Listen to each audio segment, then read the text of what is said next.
disappointed in every one of you. I'm sorry, I don't mean to offend you. I'm disappointed in every one of you. I kiss you on the mouth. No, I'm not cool with that. Just, I'm sorry. One more time. I'm disappointed in every one of you. I mean, I'm dealing with degenerate animals. I'm disappointed in every one of you. Disappointed in every one of you. All right, come on. Honestly, I can't do it no more. I'm disappointed in every one of you. Let me tell you why. It's gonna be all right, Nicky. Go ahead, shoot. We just killed a fucking man. What are you going to do about it? You're happy because you got nothing. You don't got a thing. You're happy because you got nothing. Lomito! Got nothing. I want to get out of this rat hole. I want to get online. I need BDA boxing.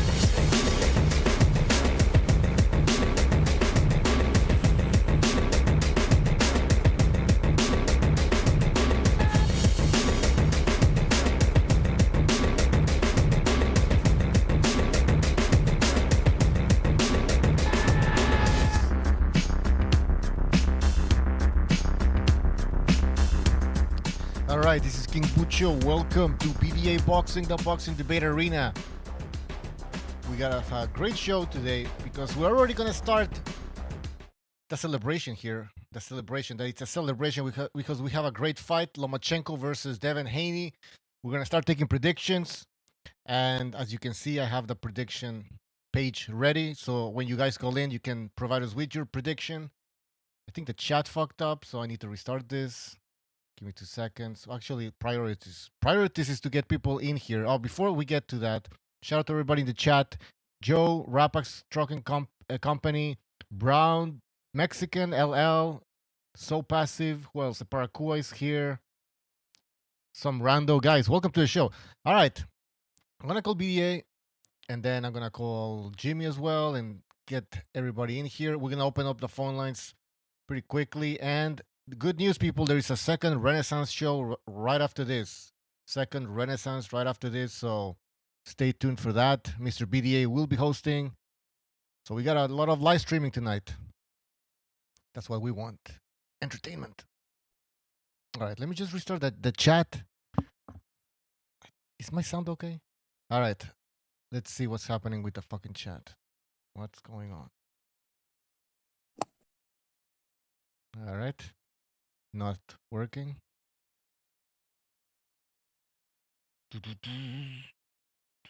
We're also going to talk about Teofimo Lopez's comment. There we go. The chat is working.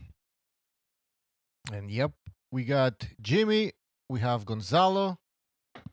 Guys, welcome to the show. We're going to talk about Devin Haney and Lomachenko, and we're going to get the predictions right away. All right. Okay, maybe you guys can wait till next week if you're not ready.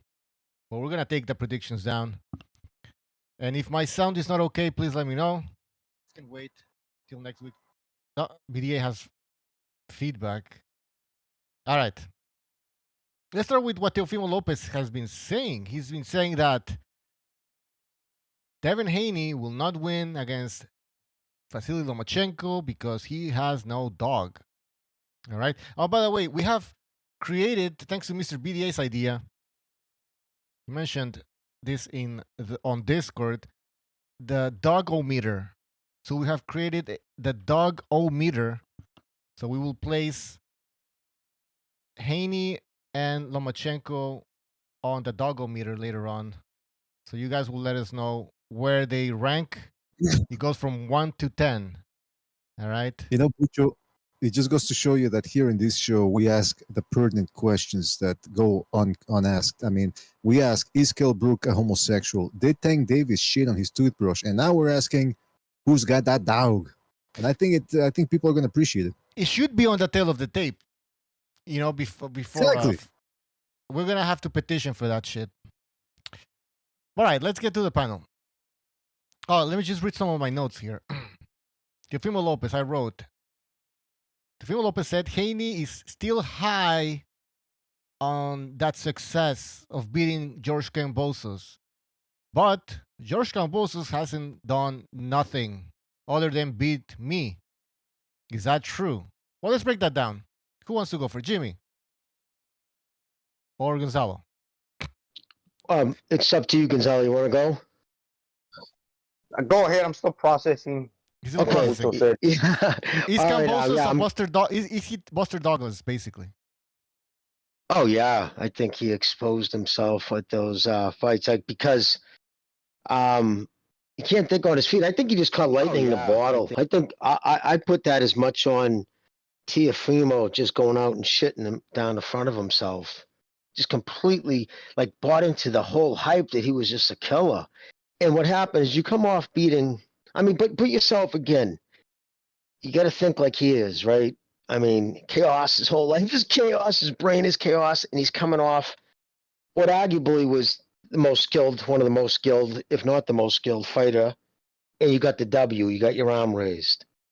You know what I mean? So Yeah. he's clearly someone who's run by his emotions, right? I mean, that's obvious. I mean, I think if anything about that kid, that's the most obvious. So now his head's huge. He's demanding money. He's just like, what his head sets in. Now, who the fuck is George Kambosos?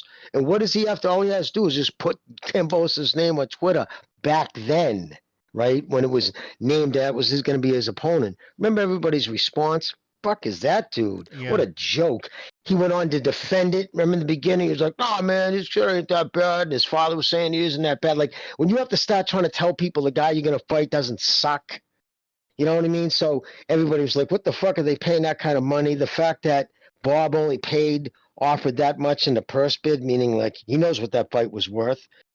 So he went into this thing, all eyes on me. This is my coming out party. I'm gonna come out and fucking starch this kid. Didn't take training right? I guarantee he was in there just working on that fucking power shot, working on that quick power shot. And when it didn't work and his lungs started to burn and he just didn't have the snap on his punches because I don't think he had a good training camp, meaning I don't think he took the weight off properly. I think he did a lot of sauna training. Again, this is just all my speculations because I try to think how these motherfuckers would think going into Jimmy, it. Jimmy, Yes. Teofimo Lopez's father, I wrote here, said that Kambosos got lucky because of my son's health issues. Yeah, his health issues, again, were brought on by shitty training. He was letting that dude mount and punch him in the fucking sternum. I don't give a fuck if it was months before the fight or a month before the fight, whatever. I don't buy that bullshit, some obscure thing that can't be fucking proven. Did he put out paperwork? I don't know, maybe he did. But it doesn't matter. It's bullshit. I'm telling you right now. This kid thought he was going to go out and spark him out, and his shit didn't work out. And, like, literally, I don't care how talented you are. If you're out there and you just don't have it on your punches, everybody listening might have played sports at one point in life, no matter what degree. You know when you're physically into it, just one of those times everything's going right. And there's times where you feel like a bag of smashed ass, and I'm telling you. And then Kambosos, it was just, he fought. He was sporadic. But the things that Haney does stops like the shit that just a stiff jab is all fucking Teofimo needed pretty much to keep Kambosos off him. Pop him with a jab and then set up off that. He was out there trying to fucking take him out with almost every punch. So yes, Kambosos, I think, was a fuck. You'll never see that dude hoist the belt ever again. My point is Teofimo's better than he showed against him, but because of his fucking brain, I think it's going to be a long battle with that kid. But yes, I think that fucking Haney hasn't been tested. You agree with exactly. So you agree with Teofimo Lopez on that? Yes. He also says Teofimo Lopez says he questions whether or not Haney makes weight. So he's questioning, the fact that he's saying that Haney's big. He might not even make 135. And he's questioning it, Bucho, because he's not making weight. He knows that's his way of saying, look, I'm going to use the word, I'm questioning it, but this guy's not making weight. Good point. That's my opinion. Good to have recognized back here. Recognize, what's up, buddy? Now, but the thing is, if he doesn't miss weight, right? Say he misses weight, don't they lose? Doesn't he lose all his belts, including because he's the uniform? He would have to lose all his belts. They would look fucking terrible. I mean, Bob would be pissed, man. It would look terrible. That's why they'll fix it. That he doesn't. Look, Devin Haney's, until he gets better, Devin Haney's strategy is to be bigger than you, hold, try to make the fight at long range. You get what I'm saying? As much as possible, and beat you with the most boringest one punch, one tap at a time victory. That's against elite fighters. I'm not talking about guys he can blow away. That's not an issue for him. The issue is when he gets in there with top level competition, guys who are, have a decent chance of beating him. I would say have a 50-50 chance of beating him at this point. And that's when he needs those little advantages. So he's beating guys not off of skills. I think he's beating them because of size and his excessive holding that he likes to do. You sound like a hater. Let's go to the next point here. He says the only reason they're taking this fight, he's talking about Haney, is because Lomachenko is not the same. And then he says that he beat the best Lomachenko version that exists. He's not the same. What do you guys think about that? I don't think. Go Gonzalo. Gonzalo. Yeah, I don't think that the age is going to be a factor, really. I think Lomachenko, yes, he's getting old. He had some injuries, some ring rust because he was fighting over in the Ukraine and the war. Look, I remember one time Toby Keith went over to Kuwait, and I was over there in a peacekeeping mission. He gave a concert and he sang a song. It's called well, I don't know what it's called, but the song goes, I ain't as good as I once was, but I am as good once as I ever was. And it's one of those things with Lomachenko. He's going to dial it back. He's training right now. He's going to be prepared because he cannot leave anything on the line. So he's still got enough where he's at that tail end of that prime where he can bring it back a little bit and just go for broke because he knows that he left it on the table against Teofimo for whatever reason, and he's coming for all them belts. So yeah, he's older, but he's gonna be able to deal with Haney, and I'm picking him actually. Teofimo Lopez said that if Lomachenko comes in at least at a 7 out of 10 in terms of I guess performance, whatever, he's gonna win the fight. Now, what's up with Teofimo saying all these things, guys? Well, can I add that to that something there? Because he says, well, Devin Haney wouldn't be able to handle the best Lomachenko, the one that I beat. But why is he still pretending as if Lomachenko wasn't injured in that fight? Because he later on used that. First of all, he claimed that he was also injured in that fight to try to, make it seem as if we were both injured, so that nobody had an advantage, which is BS because Lomachenko had a torn rotator cuff or some sort of a shoulder injury, whereas Teofimo Lopez had a hairline fracture on his toe. I mean, that's not exactly an injury that prevents you from moving around the ring. Second of all, he later on claimed that he also had an excuse for the Kambosos fight. So why would he rely so heavily on his own excuse, but then dismiss Lomachenko's? Right. You see where I'm going? So, listen, I think it's pretty clear that the Lopez. I think what's happening with this is typical. What's happening with Teofimo is that he feels scorned. They're like chicks, man. You know when. Yeah, you got disconnected. I can hear him just fine throughout the whole time. Oh, okay, so it was me. I heard him too. Okay, go ahead, recognize.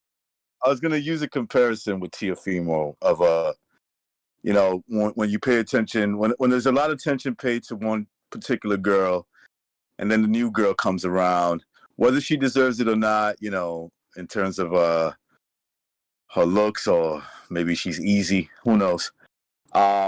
He seems scorned. That doesn't mean that he's not telling truth.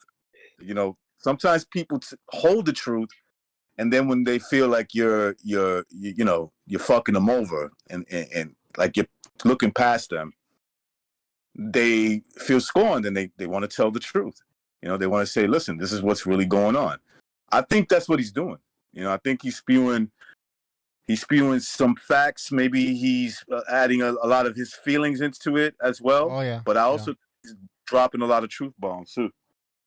What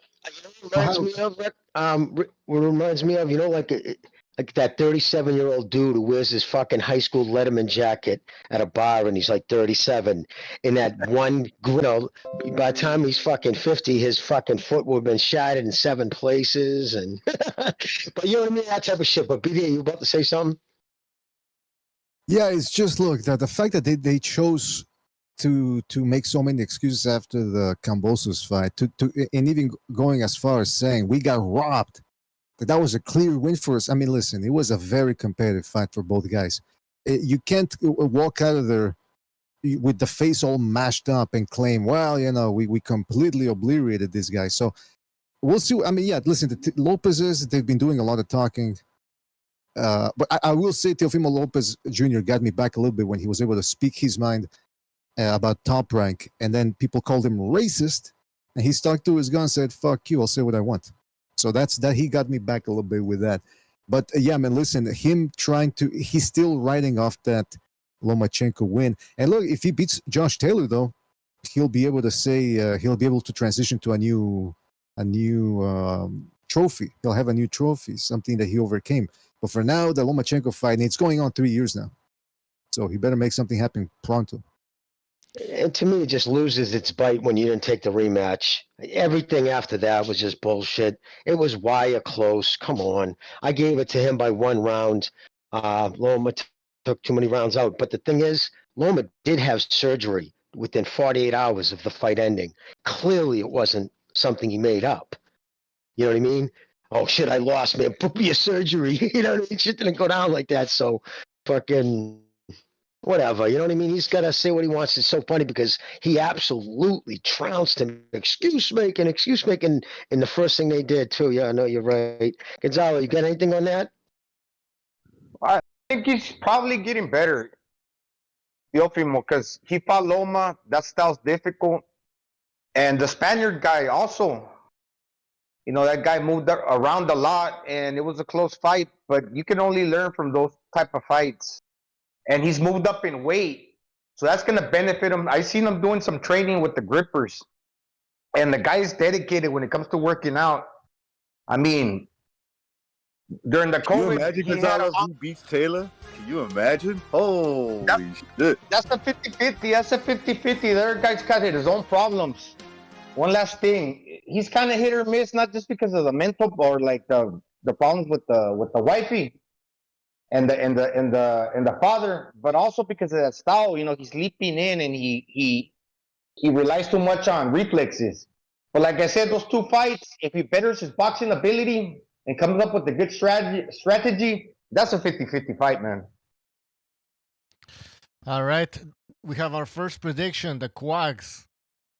The Quags, who says that Lomachenko will win in the 11th round. So he's going to be stopping Devin Haney. All right. Thank you for that. There's a lot of people, Bucho, going with, I don't know, I'm going by the political climate, and maybe I shouldn't do that, you know what I'm saying, when it comes to picking. Because if it came down to boxing, just comes down to strictly boxing, I think Loma's still good enough to beat him. You know what I'm saying? Out of 12 rounds, you know, at least 7-5 in him, at the very least. You know, so yeah, it's just all about taking a bold pick. You know, a bold one, at least in my opinion, because the political climate is for this Devin Haney character to win. You know, this weirdo. He's younger. He's a weird. Yeah, he's younger. He's weird. He's ugly, you know, all that good stuff. Interesting take. When I say he's ugly in the ring. I mean, I'm not judging his looks. I'm talking about the way he fights. You're a homosexual. The more I watch Loma, the more I'm convinced he's actually a puncher, man. I've heard PDA talk about it or put him in the realm. The guy can crack, man. And I think with age, he's actually going for it. And I've been watching some of his fights. Like, the dude can fucking punch, man. So we know what's up with Haney. He's shown vulnerabilities. All right, did any of you see the...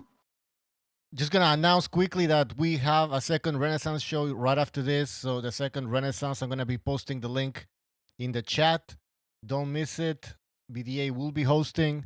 That's taking place on Rumble. Why? Because YouTube likes to censor us. So we will go over there. Go ahead, Mr. BDA. That's right.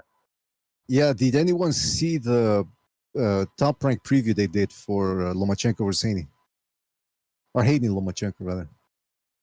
No, I'm going to watch it tonight. Didn't see it. I haven't seen it yet. the Haneys are still on that narrative that Lomachenko avoided them in 2020, in 2019 and 2020, which, I mean, that's been debunked. If anybody wants to re-raise the issue, we can do it. But the fact is, he's talking a lot. Things that don't even make sense. Like, for example, he says, I'm younger, faster, and bigger. Okay, I get the bigger and younger part, but faster, I don't know about that. Then he goes, I hit harder. I go, wait a minute. Look, I wouldn't want to take a punch from Haney. Obviously, he hits hard enough to get people's respect. But when you can't stop guys who have been stopped before, like Linares and Gamboa, multiple times, guys that have been stopped multiple times to the point where they're considered chinny or, that they have a lack of durability. Brittle. Yeah. You can't really, you can't fucking say you hit harder than Lomachenko. Even, and again, yeah, Loma's a little midget in there compared to some of these lightweights. But fuck, man, hey, I don't. If Haney would have fought Krolla, Linares hits harder than Haney. He couldn't stop Krolla. You saw that little left hand that Loma used to put Comey down. I mean, listen, I know I'm not saying, and I already know people out there going to say, are you saying Lomachenko wins because of the power? That's not what I'm saying. What I'm saying is Haney's saying a lot of things that don't make sense, and it seems as if he's trying to hype himself up. I don't know. What do you guys think? Okay, guys. Yeah. Before we let everybody continue, let me just read this statement from Devin Haney. He says, Lomachenko made me wait 4 years to fight him. All right. He says, I'm upset. I don't like him. I want to beat him bad. I do everything better. I hit harder. I'm faster, stronger, more athletic. I got more heart. Damn. Go ahead, guys. Yeah, that's just a little boy trying to convince himself. That's all that is. He doesn't have more heart than he does. He's like you said, he's the bigger guy. He's the younger guy, in a good way too. He's the younger guy, going upwards where Lomachenko is more battle torn. So obviously he's not as good as he was when he was younger. He's not as healthy as he was when he was younger. So I think all that is just trying to pump himself up. He's just trying to pump himself up. He's projecting. I don't think he ever really was serious about fighting Lomachenko at that time. Come on, Lomachenko would have schooled that boy. Oh, and by the way, when it comes to like knocking out level of competition, he's never knocked out nobody in Corolla's the Corolla level. He's never knocked out anybody at 135 pounds like that level. Not even at that level. So he doesn't hit harder. He probably has more weight on his punch, but his punching technique is flawed. He's not faster. If you're just talking one punch at a time, I don't even think even then. But he's definitely not a faster fighter than Lomachenko, who's getting older. He's also saying that Lomachenko is a dirty fighter. The reason that I mentioned that, it's not about being angry. I dislike him because he says those things. He's spewing out lies. No, it's because he's already putting that out there. And you know how like the referee goes to the locker rooms and speaks to the fighters? He's basically already insinuating that Loma's going to be dirty. So he's basically, what he's doing is he's setting the table. So when he fucking ties Loma up and he himself behaves like a dirty fighter to kind of like control Loma, when Loma puts pressure on him, they'll take that into account. The judges, the referee, and already so the people can be like confused about that. And that's the thing with that. I agree, and that's still fucking stupid because the referees should be professional, but they're not. And yeah, go ahead, Jimmy. Well, I just got to address he ducked me for 4 years. That is so, it's like, okay, when you're driven by your emotions, right, you say stupid shit. And that's just dumb, okay? In 2019, May of 2019, mind you, he got the belt because that whole thing when it was September or end of August when Lomachenko won the 135 belt against Campbell, okay? So that was in beginning of March, I believe it was right around there. DAWG had put him on their list as a candidate to be, is now being called a potential superstar. And he was listed as in 2018 as a top prospect to watch. Like, get the fuck out of here. So you're saying 3 years prior to the time that you were even in the same weight class with this guy. He wasn't even relevant prior to 2019. For the most, he was still a prospect. Like, this dude is like, when you say things that are just overtly stupid, then I have to ask, like, why would you say that? What, you don't think people can do math? You know, even the simpleton can go to fucking Google and just look at old fucking stories written about you and when the dates were. Nobody was mentioning your name with Lomachenko. Well, like back BDA then. said, he's trying to pump himself up, maybe, you know, trying to create some narrative, trying to believe that, you know, he was being ducked when he wasn't. He wasn't. Never ducked. It's just absurd. So, yeah, I think he fought his first fight on DAZN in early 2019.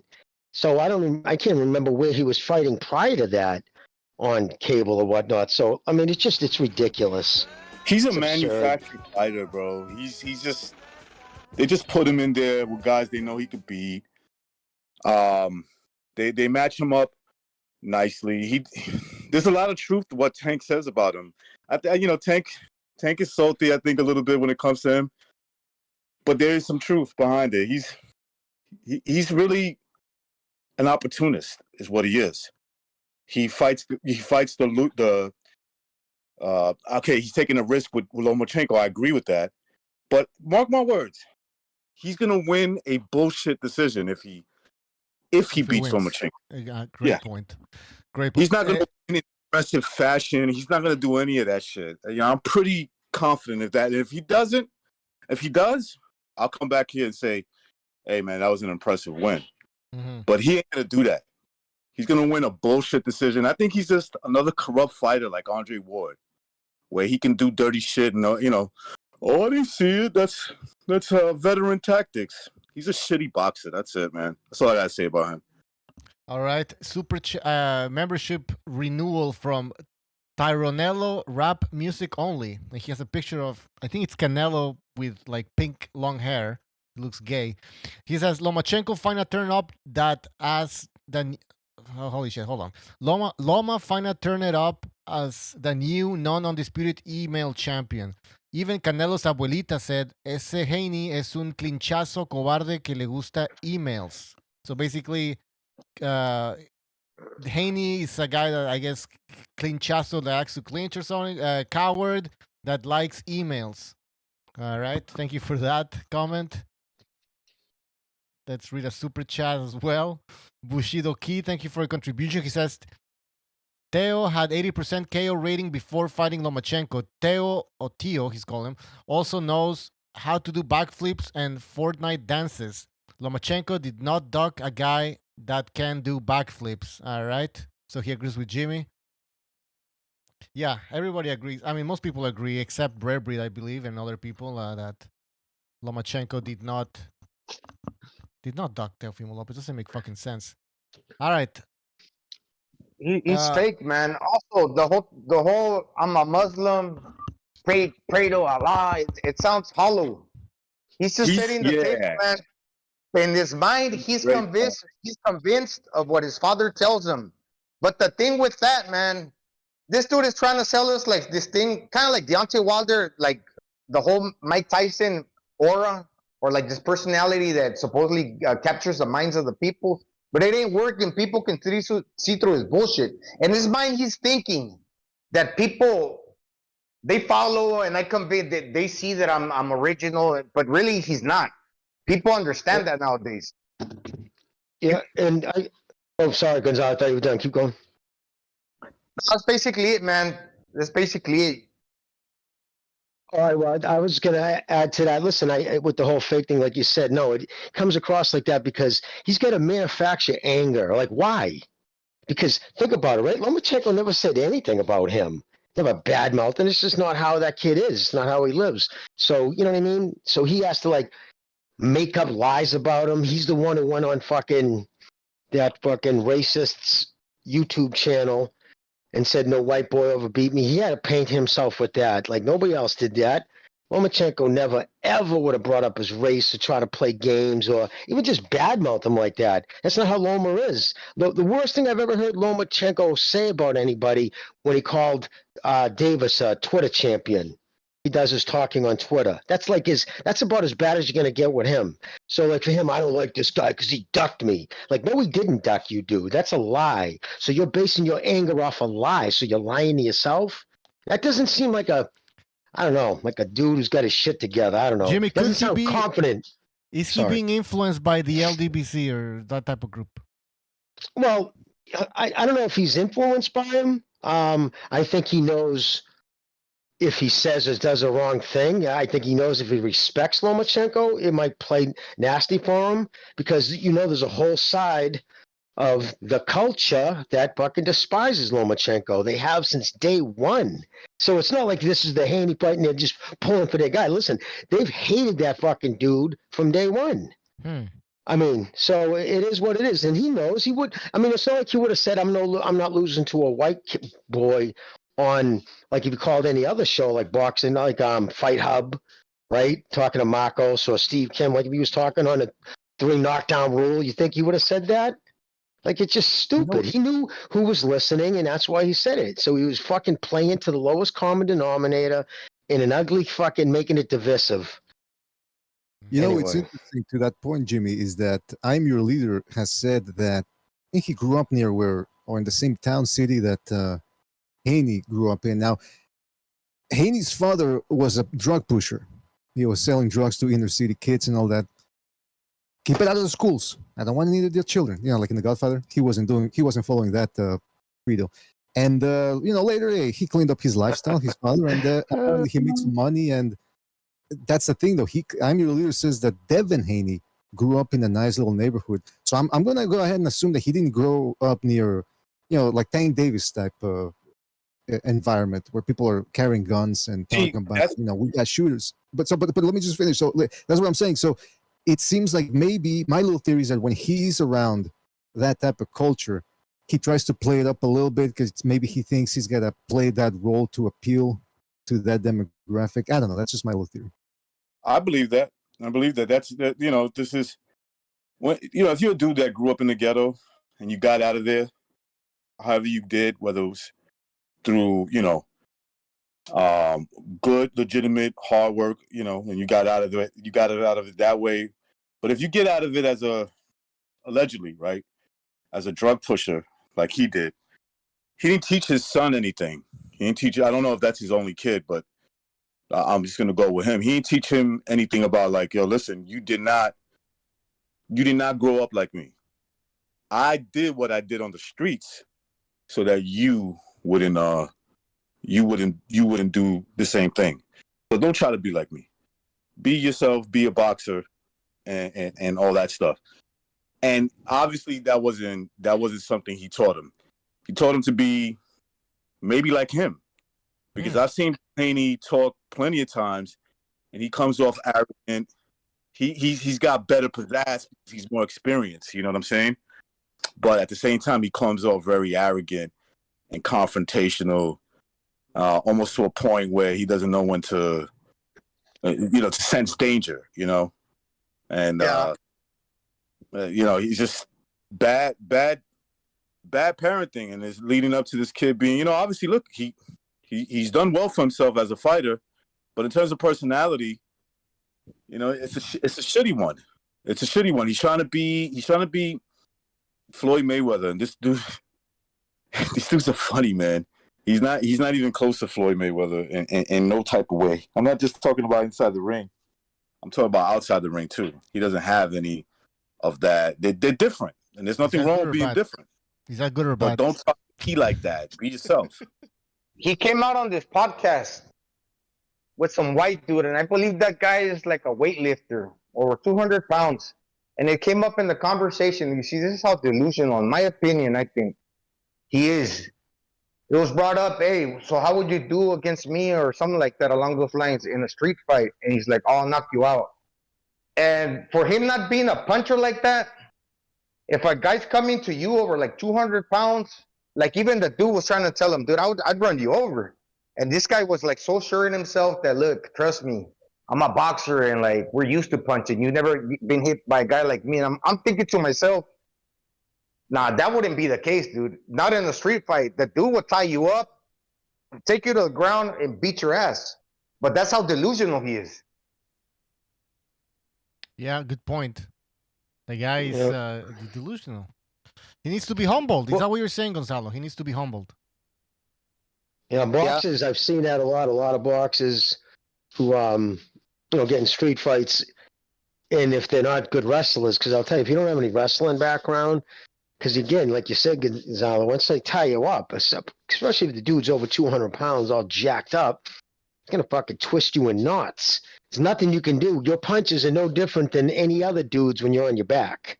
You can't really punch. But again, the only thing they got going for them is their accuracy and their quickness. But if you don't put the dude out with that first shot and he's coming in on you, what are you going to do? But yeah, no, you can tell the difference. To be honest, just the way his house was decorated.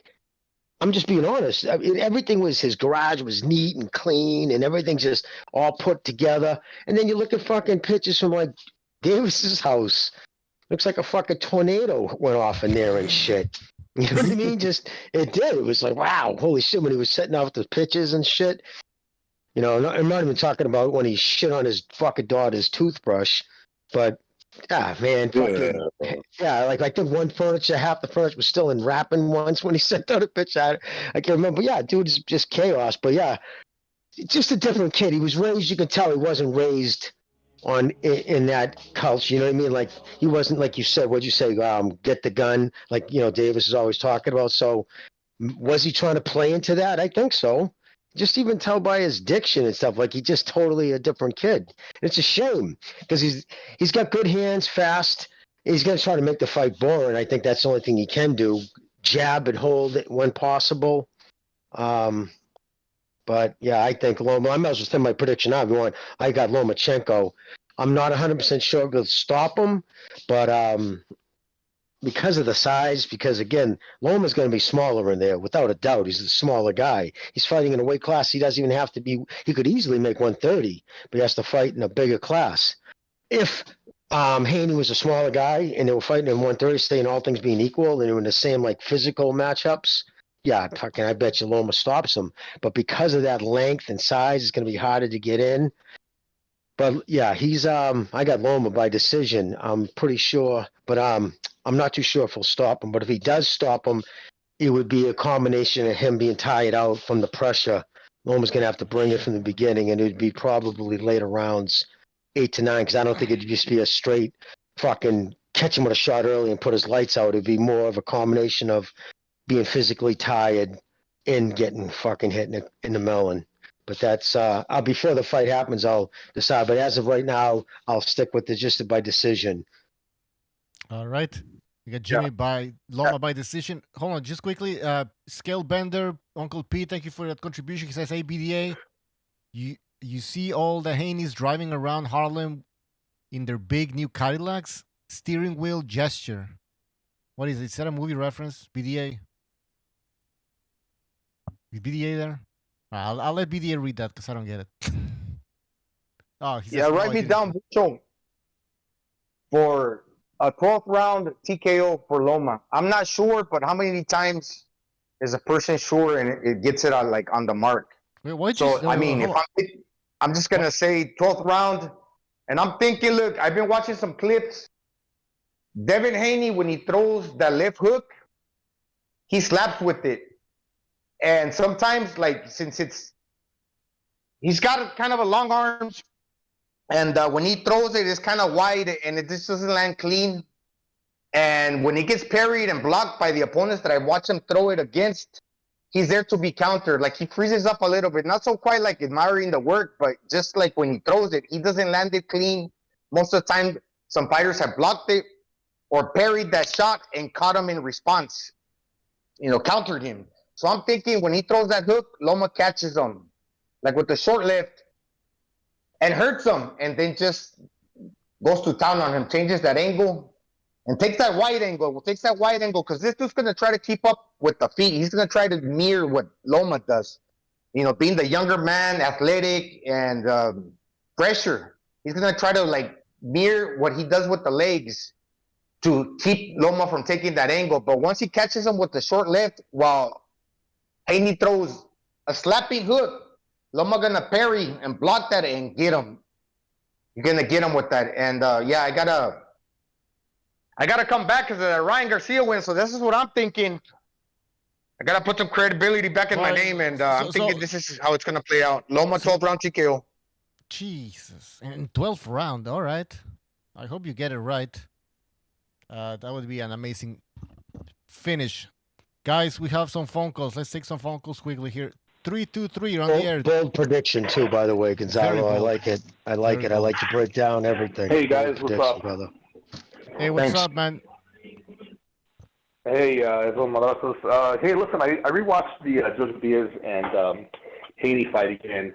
I think somebody mentioned it a while back, but Haney's got no inside game, man. If Joseph Diaz had power, Haney would have been in trouble because he had him against the ropes. He was cutting the ring off.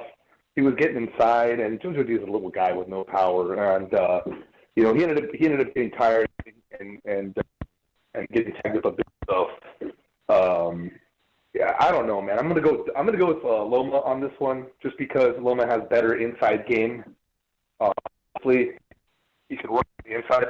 And if you saw in the fight, I'm no way, shape, or form comparing Kambosos to Loma, because Kambosos is just, you get no flowers for beating a C-level fighter, even if you have to go to the moon to fight him.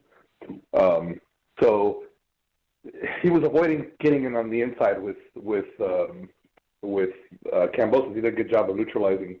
But if you get a guy that's really good that can get in the inside, has good feet, you're going to be in trouble if you're Devin Haney, because he does not have inside game. He only has long range 1-1-2 hug, jab hug, 1-2 hug, and that's all he does. So it comes down. All right, you're kind of cutting off there, but I got your prediction. You said Lomachenko, but how exactly is he going to win? All right, hey, listen, Madrazos, something's wrong with your connection there, so... All right, it was getting even worse. Look, sounds like he got kidnapped by aliens or something. All right, let's go to another phone call here. 415, you're on the air, 415. Hello? Yeah, you're on the air, go ahead. Yeah, my name is T-Town. I got Devin Haney in this fight. Lomachenko, he's good fighting inside. Devin, we haven't seen him fight from the inside yet because he really hasn't been forced to. What I can say is a lot of people say that Devin doesn't have power. Reason in being is because he doesn't sit down on his punches. Devin likes to jab and set traps for the jab, but he doesn't like to sit down on his punches because he's worried about getting hit. So he punch, and then he slides and gets up out of there. But I think this fight, May 20th, he's going to watch Lomachenko 10 rounds to 2, no less than 8 rounds to 4. Only way Lomachenko wins the fight is by robbery. Not robbery, but robbery. Because Bob Arum will have the judges in this pocket. That's the only way Loma is going to win. I got Haney watching Loma. Washing him. All right, man. C-Style, thank you. Is that your name, C-Style? My name is T-Town, Paris, San Francisco. I know Devin Mama personally. He's going to watch Lomachenko. All right. Take care, man. All right. There's a problem with the phone. Take care. All right. Yeah. Did you guys get his name? I don't know. Sounded like that soothsayer dude. Oh no, what's his name? No. He sounded like Shadow. I just heard a guy who lives in his own reality. That's basically it. Well, he was saying Illuminati dude. What's his name? Oh, Illuminati dude. Illuminati dude. Yeah. His conspiracy is that he doesn't see that they're catering to Devin Haney. Devin Haney, he is the poster child of the degenerate America. That's what he is. What? Like it, hate it or love it. It sounded like him disguising his voice and fucking making sounds with the phone so we wouldn't hear it. Just being honest. No, I don't think that's. I heard what he said, but to me, if you can't see the writing on the wall that they want Devin Haney to win this fight, I mean, I don't know what to tell you. I think his name was P-Tone. Somebody said, Quack says P-Tone. So I'm going to write it as P-Tone. Whatever. If he can call, he'll call back again, I'm sure. On another show. Let's take another phone call. 347. You're on the air, 347. Hey, gentlemen, what's going on? It's NPR guy. How you feeling? Okay. Pretty good. Go ahead. All right. So the last caller mentioned something about Haney and not sitting down on the punches. It's one particular punch that he doesn't sit down on, and that's his right. He lifts his foot off the floor, and he gets into the kind of center zone and puts his foot off of the front foot when he throws that right. So if he misses, he immediately goes for the grab. So that's the kind of punch that you see. He'll throw a jab or a double jab, and then he'll go for the right. And if he doesn't hit the right, he immediately goes in for the jab. So the key for Loma is to avoid that direction. So it's in an open stance, right? We got a lefty against a righty and lefty and Loma.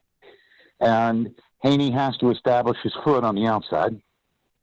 So the key for Loma is to come in on the other side. And not because Haney's going to always be bending to his own right. So if Loma, at any time he really feels that right coming, goes in the opposite direction, Haney goes flying. He's just going to be in the wrong spot. And that's, I think, one of the keys to the fight is that, and especially the fact that one of the normal, like one of the standard boxing 101 things is to, against the lefty, is to throw the 2-1, right?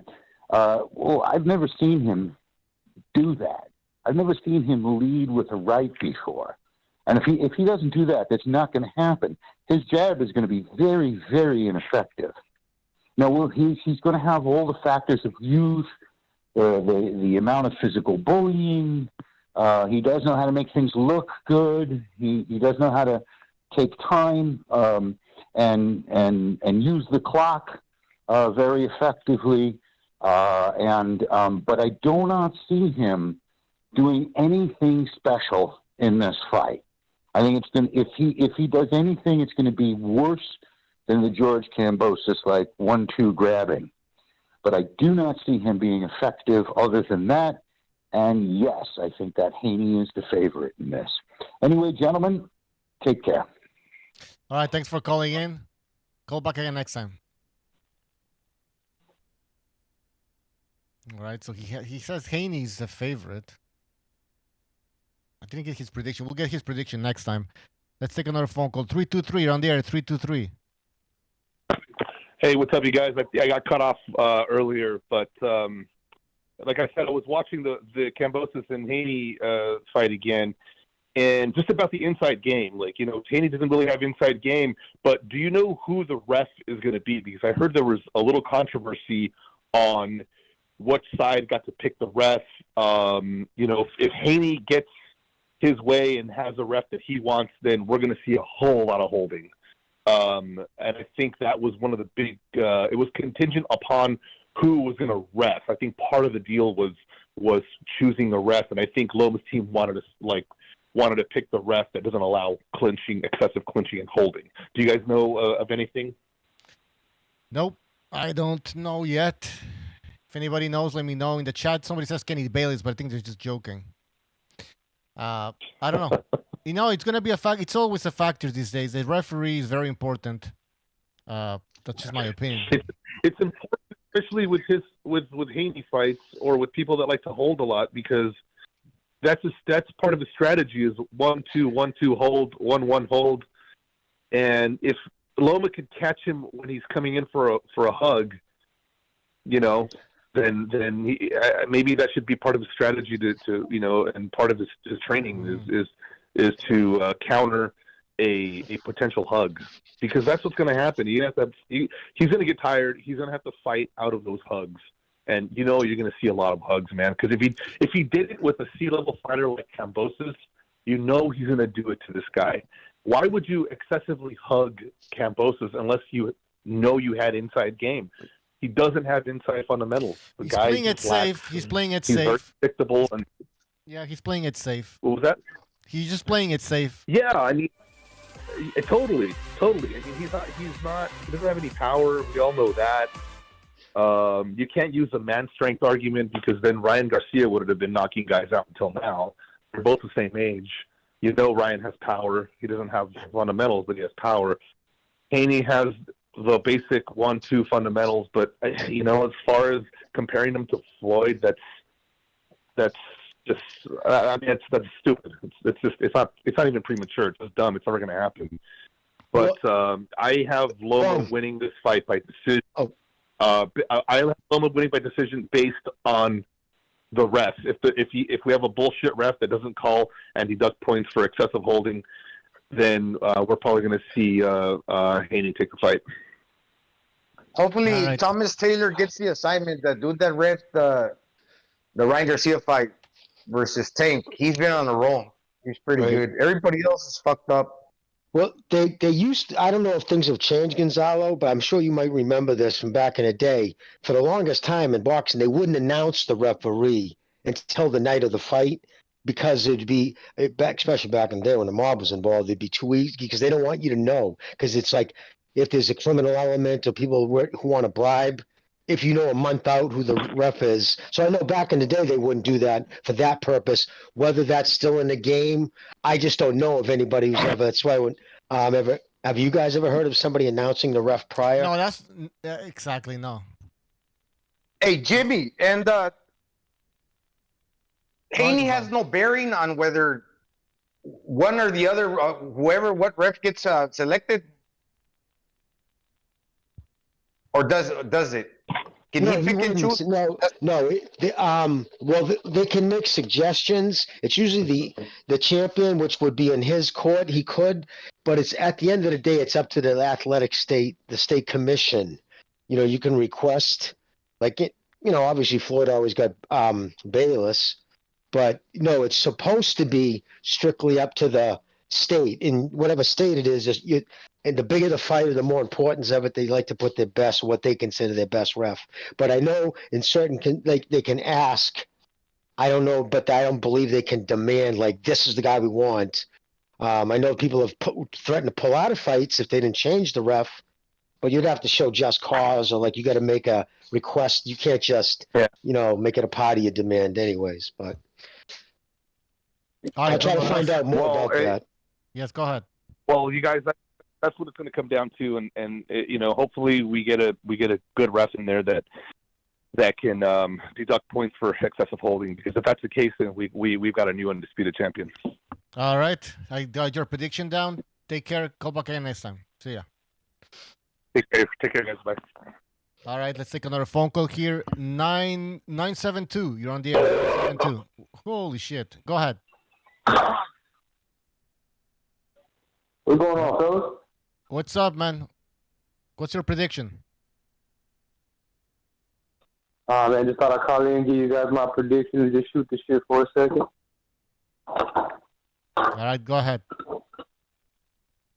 All right, so first, my prediction, personally, I predict Haney by decision.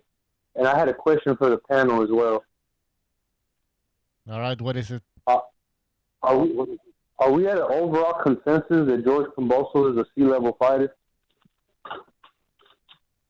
Guys, is he a C-level fighter? I think Jimmy answered that. Jimmy. I would, I don't know about C. I just think he's the next level down from champion. So whatever that rating is to you, that's where I put him. I just don't think he's championship material, but he's a tough kid and he's a good fighter and all, but whatever that is. No, I'm glad Jimmy answered because I heard that being tossed around a few times, and shits and giggles aside, it's funny, but realistically, if George Kambosos is a C-level fighter, you got to ask yourself, then what does that make Teofimo? So if he's a level below champion, I think that's right. Really, I think we can agree on that. He's not C, he's not A. We can agree on that. That's triangle theory. I mean, Teofimo's got his defects. He's not perfect either. He's probably not an A-level fighter, but triangle theory can go many ways. When you start saying this to say that, then say something else to sustain what you said for that other thing, it starts going all over the place.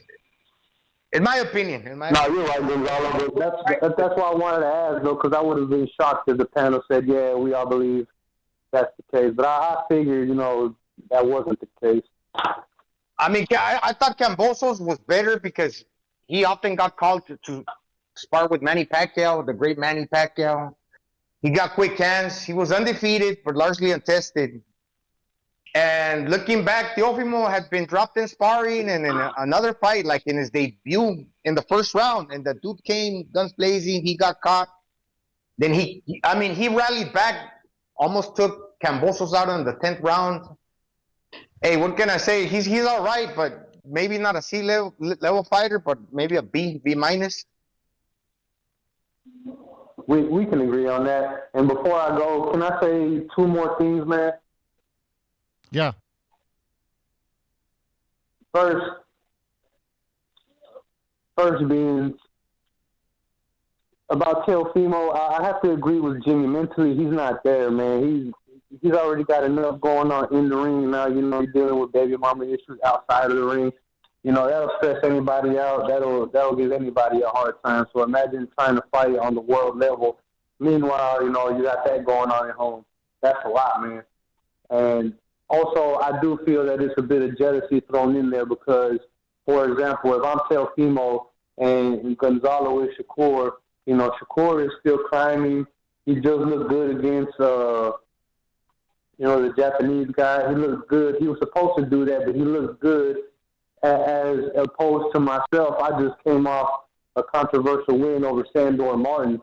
So if I struggle against Sandor Martin, who, you put me in there against another world-level guy, man, there's no telling what will happen. At least a boxer, at least. If you put him in there with a skilled boxer, I think Teofimo could easily lose.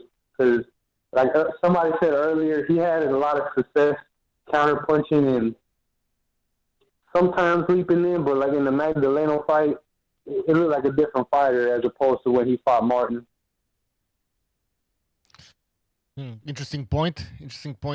By the way, I didn't get your name.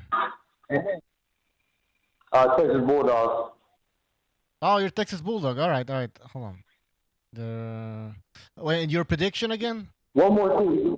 Well, hold on. Give me it your was prediction. Haney by decision, but I had. All right. Go ahead. One more thing. It doesn't happen a lot, but I actually managed to watch this last Canelo fight at my mother's house. And at the time, I didn't pay no mind to it because, we're all just, hanging out with family, watching the fight. But the next day, as I started seeing videos come out, did anybody else notice the size of that ring? Because I thought my mom was just, exaggerating. I mentioned that it looks super small. I mentioned that. Yeah, it reminded me of that ring that was in the Klitschko versus Corey Sanders fight a long time ago. I think it was an 18-footer. Yeah. She was right. Oh, shit. All right, caller, we got to move on, but thank you for calling in. Call back again next time, all right? Take care. All right, man. I will. See ya.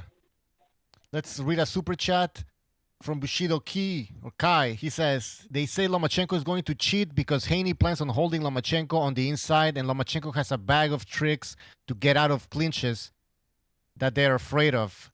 What do you think about that, guys? Because Lomachenko's pretty good at getting out of those clinches, but some might call it dirty. I don't know if it's dirty. He uses his elbows a little bit. Go ahead. Yeah, go Gonzalo. Go after you. I was just going to say that he fights off the clinch. Most of the time, BDA mentioned that he had a hard time doing it against Jermaine Ortiz.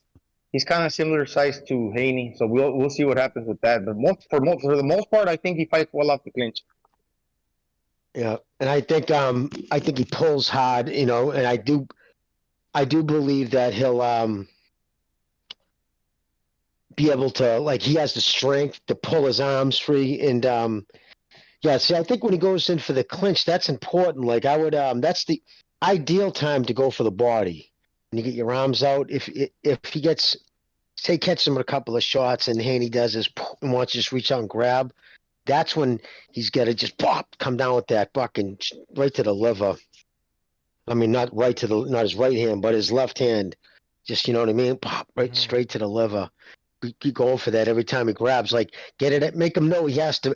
There's a price to pay if he's gonna reach out and grab like that. He's got to. If not, he's gonna do it all night. So he's got to develop something in camp to make him think about every time he does it. He's got something for me that hurts. That's how you prevent someone. It's like when you slap your kid's hand, touching something too much. Whack after a while, like, oh shit, I can't touch that. But that type of philosophy, you know what I mean? Yeah. Oh, how about complaining to the ref? Oh, sure.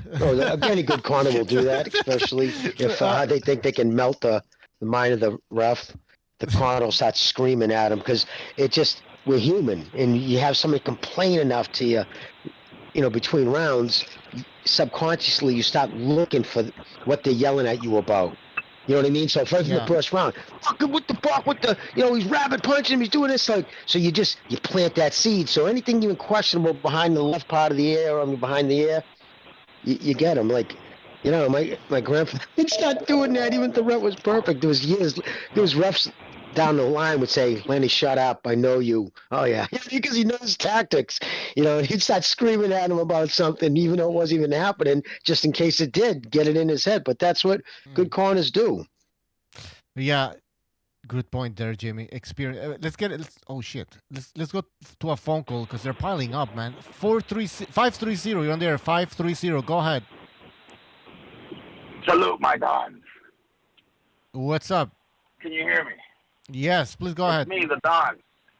Oh, the Don. What's up, man? Don. The Don, the How's one it and going? only.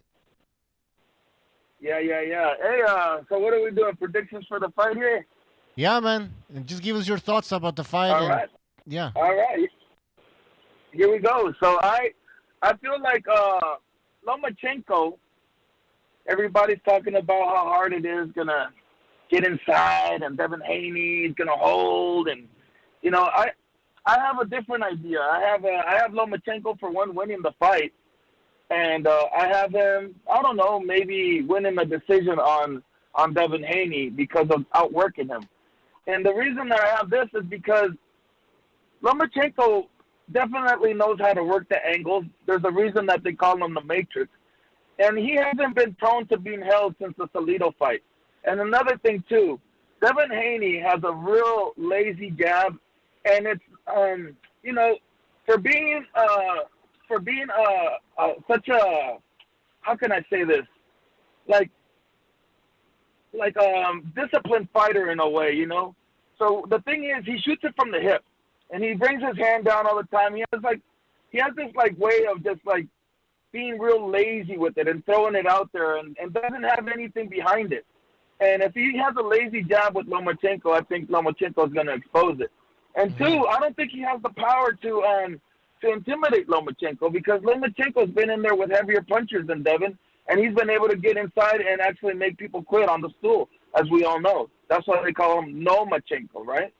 So those are the factors that I have Lomachenko winning the fight. And also, Devin Haney doesn't really have that good footwork, right? So he's gonna be he's really stiff on his lower body. He's not as fast as people make it out to be, right? So those are my thoughts. Salute, my Dons. All right, great prediction there and great points. This is something BDA said. He said that Haney doesn't have that footwork necessary to beat a guy like Lomachenko. He's gonna be doing a film analysis, I believe, live. So, anyways, Don, anything else? That's it. All Salute right, to my great call, Don, man. and I'll see you guys around. You guys know where to find me. All right, take care, man. That was the Don. Yeah, great points, man. And what about the power? Lomachenko, the respect of that power, is that gonna be a factor, guys? Or is Lomachenko, does that matter? I believe so. I believe that Haney's going to be surprised, to Gonzalo's point. I believe Lomachenko hits harder than people give him credit for, because he's trying. his style, it's not conducive if you're winding up and chugging everything. You know what I mean? You're coming 99 miles an hour. Like you get to hold stuff back because of the way he's moving. It's not, you know what I mean? He's not always in a position to wind up. But when he does decide to wind up, Gonzalo, his description earlier was right on the money. The kid can crack, and it surprises people. Yeah, he commits with the punches. So when he gets the momentum on that 2-1 and throws in hooks, he really turns over the hooks and commits with the momentum as he's stepping into you. That's why he can crack, in my opinion. And he's also a left-hander, so that aligns with the liver. He turns that punch well to that side of the body, and it's obviously his stronger hand. Well, Gonzalo, you know T.J. Dillashaw, right? The MMA fighter, champion. I've heard of him. Okay, yeah, I've heard of him.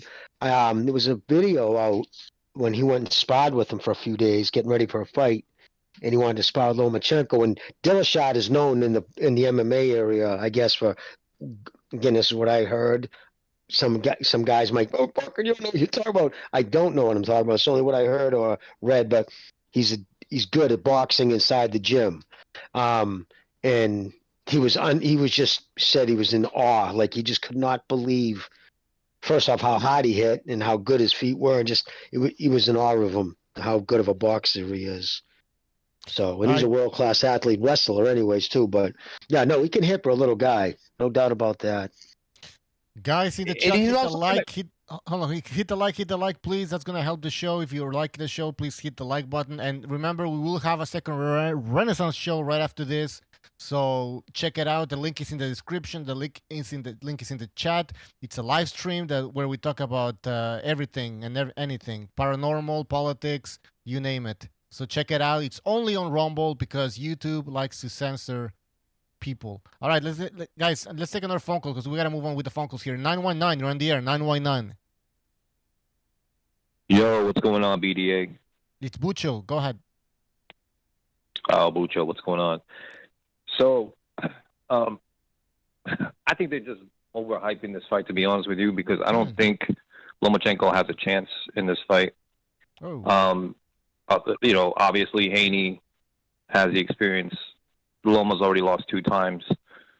And I just don't think he has it in him to actually win this fight. I mean, we're looking at a 3-0, you know what I'm saying? Like losing 3 times to, in general, against a guy who's just like, they're debating whether or not he's like the face of boxing. So I just think that it's just a fight, but it shouldn't be taken. It should be taken lightly because of the fact that, I mean, the outcome is definitely gonna, be Haney in the end to win this, and I just don't see Loma in any way, shape, or form being able to, overcome. And I just think he's just gonna get owned in this, to be honest with you. Whoa! What's your name? What's your name? Originator. Okay, go ahead. So Lomachenko has no chance in hell, and what did you say? He's gonna get whooped? Yeah, I mean, I think it's gonna go to decision, but because I don't think he's gonna get knocked out. I mean, Haney's. I don't think he's a good, knockout. I don't think he's a knockout artist at all. But I mean, he is a good fighter. Can you break down what do you think Haney's gonna do? How he's gonna accomplish that? Sorry. No, could you give a quick breakdown on how you think it's going to happen? How do you think Haney's going to dominate him? Well, in the same way he was actually dominated again when he faced Teofimo Lopez. But that's completely different fighters with different fighting styles. That's what I'm saying. Like, can you tell me what Haney's going to do in there specifically? Not just referencing another fight with a guy who's a power puncher, a counter puncher, power puncher. He's gonna outbox him is what's gonna happen pretty much. And Lomachenko's his style is easy to figure out. Even though he looks as sophisticated, once you put him up against someone like Haney, he's just gonna get exposed and look ordinary. Oh, excellent. Whoa. All right. Well, we'll see. I got your prediction down. Call back again next time, and definitely call back after the fight, all right? All right. Thank you. Take care. All right, we're gonna move to the next phone call. 432. You're on the air. 432. Hey guys, can you hear me? Yes, go ahead. Yeah, unlike that other caller, I'm actually going to try and explain how I see the fight going. I go back to that Jojo Diaz fight, and the styles are obviously he's a southpaw, but he couldn't miss with that left hand, especially late in the fight. And if you go back and watch that, he actually buzzed Devin Haney multiple times with that left hand, especially I think in the 12th or 11th round late. And Jojo Diaz is nowhere near the puncher Loma is. He doesn't use foot feints. He doesn't use feints at all. He had the distance cut by the 4th round. He was already cut the distance and was already touching Haney. So I see Loma winning a decision, but I just don't like how everyone thinks it's going to be a whitewash for Haney. And I think they're saying that based off his last performance versus Ortiz. But you have to remember, he was out of the gym and he was dealing with the war, and I don't think he had the proper amount of time to prepare for the fight. I think he flew to the U.S. for a 6-week camp, and then he was just thrown into that fight. So there's a lot of circumstances, and then Ortiz knew his style. He sparred with him for over 2 months for the Comey fight. So there was a lot of context surrounding that. Those sound like fight, excuses. Those sound like excuses. He sparred with the dude for 3 months, actually. Yeah. So I'm just saying. This is what I'm. No, I know. You know, people are gonna be saying this, so we don't know. Still, I think Ortiz was a tricky fighter, anyways. Even if he was 100%. Yeah. So, but yeah. Anything else? Oh wait. What's your name? Did I write your? What's your name? Well, I go by Bray in the chat, Bray. I'm also on the Discord every now and then. I'm actually going to the fight, so I'll be there in person. Nice. Nice. It's going to be a good fight. I'm looking forward to it. But everyone writing off Loma, it's going to be a surprise. So you said decision, right? Yes, decision. Okay. Are you flying out to it, or do you live local? I live in Texas. I'm flying out. Nice. Committed fan. Like to see it. Have a good time, man. Enjoy yourself. Yeah. Real fan. Yeah, it's going to be good. I've always been a Lomachenko fan, and I feel like this is probably one of his last fights. So I just want to be able to say I actually went and saw him Excellent. in person, So hey, he's not getting any younger. So, yeah. All right, caller. Thanks for calling in. Take care. Yeah. Good call. All right. All right, let's go to another phone call here. 510. You're on the air. 510. Hey, what's up, Jimmy? What's up, BDA? What's up, Gonzalo? What's up, Bucho? What's up, other guy? What's up? The way I see this fight playing out, pretty much, I'm a bit conflicted on the round, but I still have Lomachenko. I think it's gonna be a TKO. I'm gonna say 10th round, mainly because I mean from the beginning. When the fight was announced, I obviously saw, or I understand the clash of styles, but Devin Haney only really has a jab, and he's just big, and his movement is okay, because overall, he wants to copy that, Mayweather, whatever the fuck style that is. Mm-hmm. So the way I see the fight playing out is basically Lomachenko's going to neutralize his jab, either by movements or by parries. And once he gets on the inside, that's what I want to see. I think Lomachenko is going to be that's the more dangerous spot for Haney. I think Lomachenko is going to piece him up somewhere there. He's either going to fight off, obviously, the clinches, or he's going to fight opportunities like going outside the clinch and just hit him either in the head and the body coming out and then just chase him down. But yeah, I think I want to see Lomachenko win. I'm always impressed when the guy fights. I love watching that guy fight. So I'm say. Hello? Yeah. What's your name? I'll go under Mr. Booty Juice. Oh, yes. I think you called before. Mr. Booty Juice. Yeah, I've called before. Yeah, plenty of times, yeah. Yeah, plenty of times. All right. Lomachenko TKO 10th round. Interesting. Anything else? Yeah, You said the only booty thing I'd say, juice? yeah, the only thing I would say though, like, what was that? No, if Yeah, looking so at you your said name. booty juice? That's funny.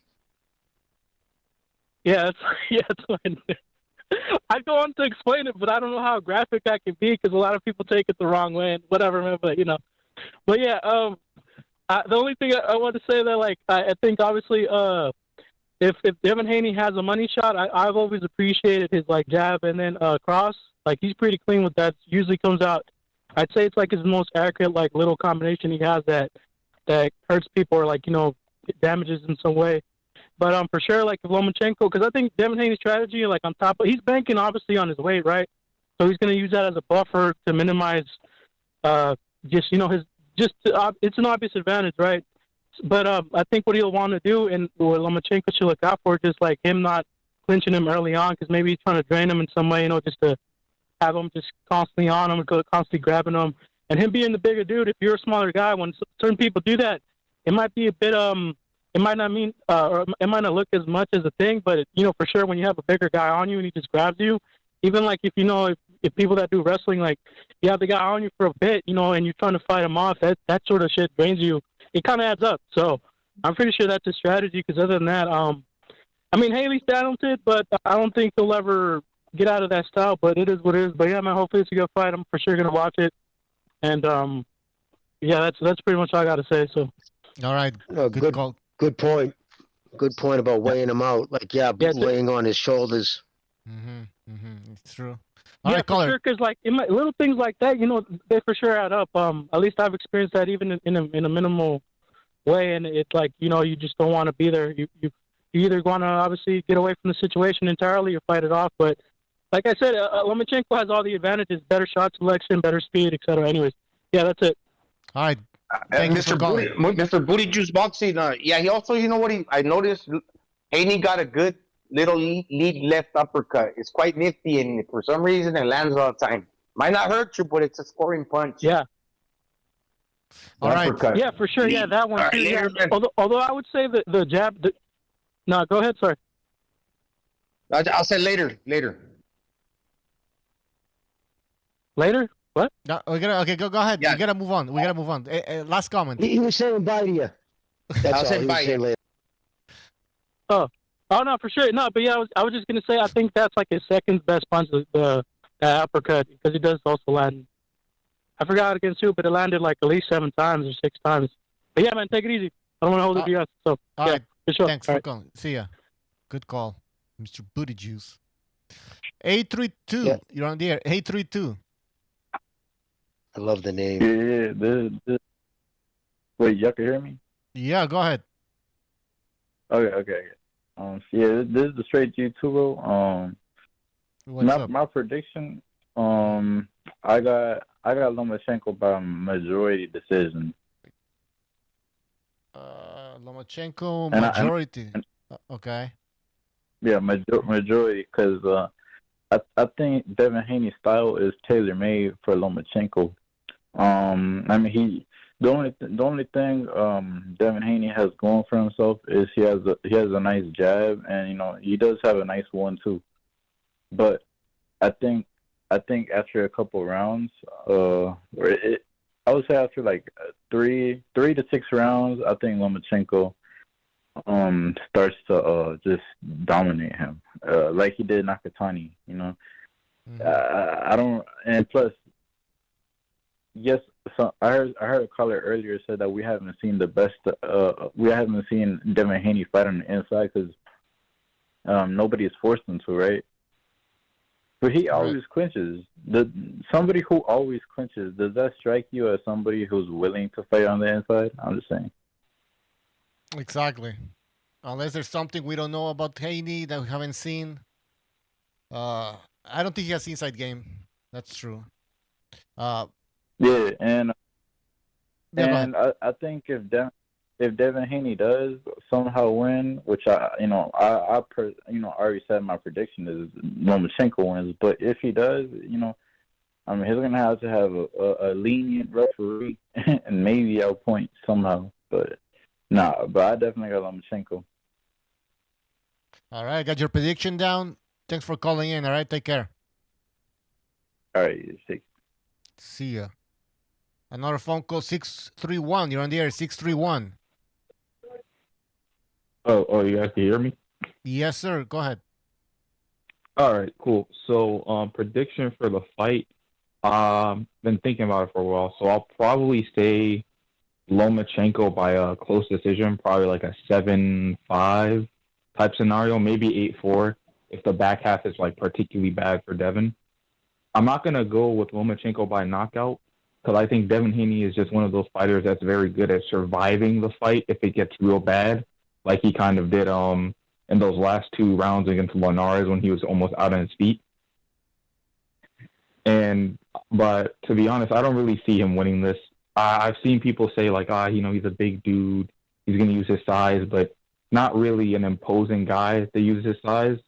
And his jab, which everybody keeps talking about, I feel like it's going to go away the second he fights a really aggressive southpaw like Lomachenko is going to be against him, the same way Diaz was. And besides that, the only punch I think that he throws that I like to a degree that maybe could stop Lomachenko from doing too much is maybe the uppercut. Maybe if he throws it at the angle like Teofimo Lopez did and Jermaine Ortiz did, like BDA showed in that video, maybe he could get something going. But besides that, I don't really see too much path for him for victory.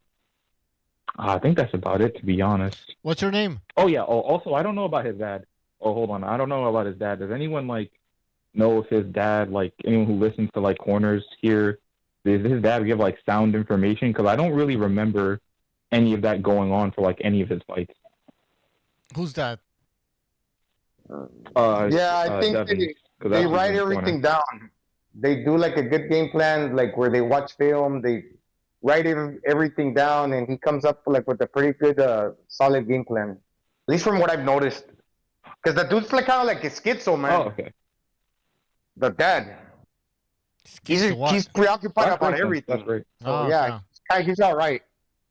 So he's not one of those father trainers that don't really do much other than yell. Hey, caller, what's your name? Caller, what's your name? I need your name for your prediction. Jesus Christ. I need your name for your prediction. Name is Ray. Ray. All right. I got your prediction. Anything else? I think that's about it. I don't think there's anything else I really think about this fight, to be honest. All right, call back again during the week and after the fight for sure. All right, take care. All right, man. Take care. All right, guys, I gotta take a leak. So you guys keep the show going. I'll be right back.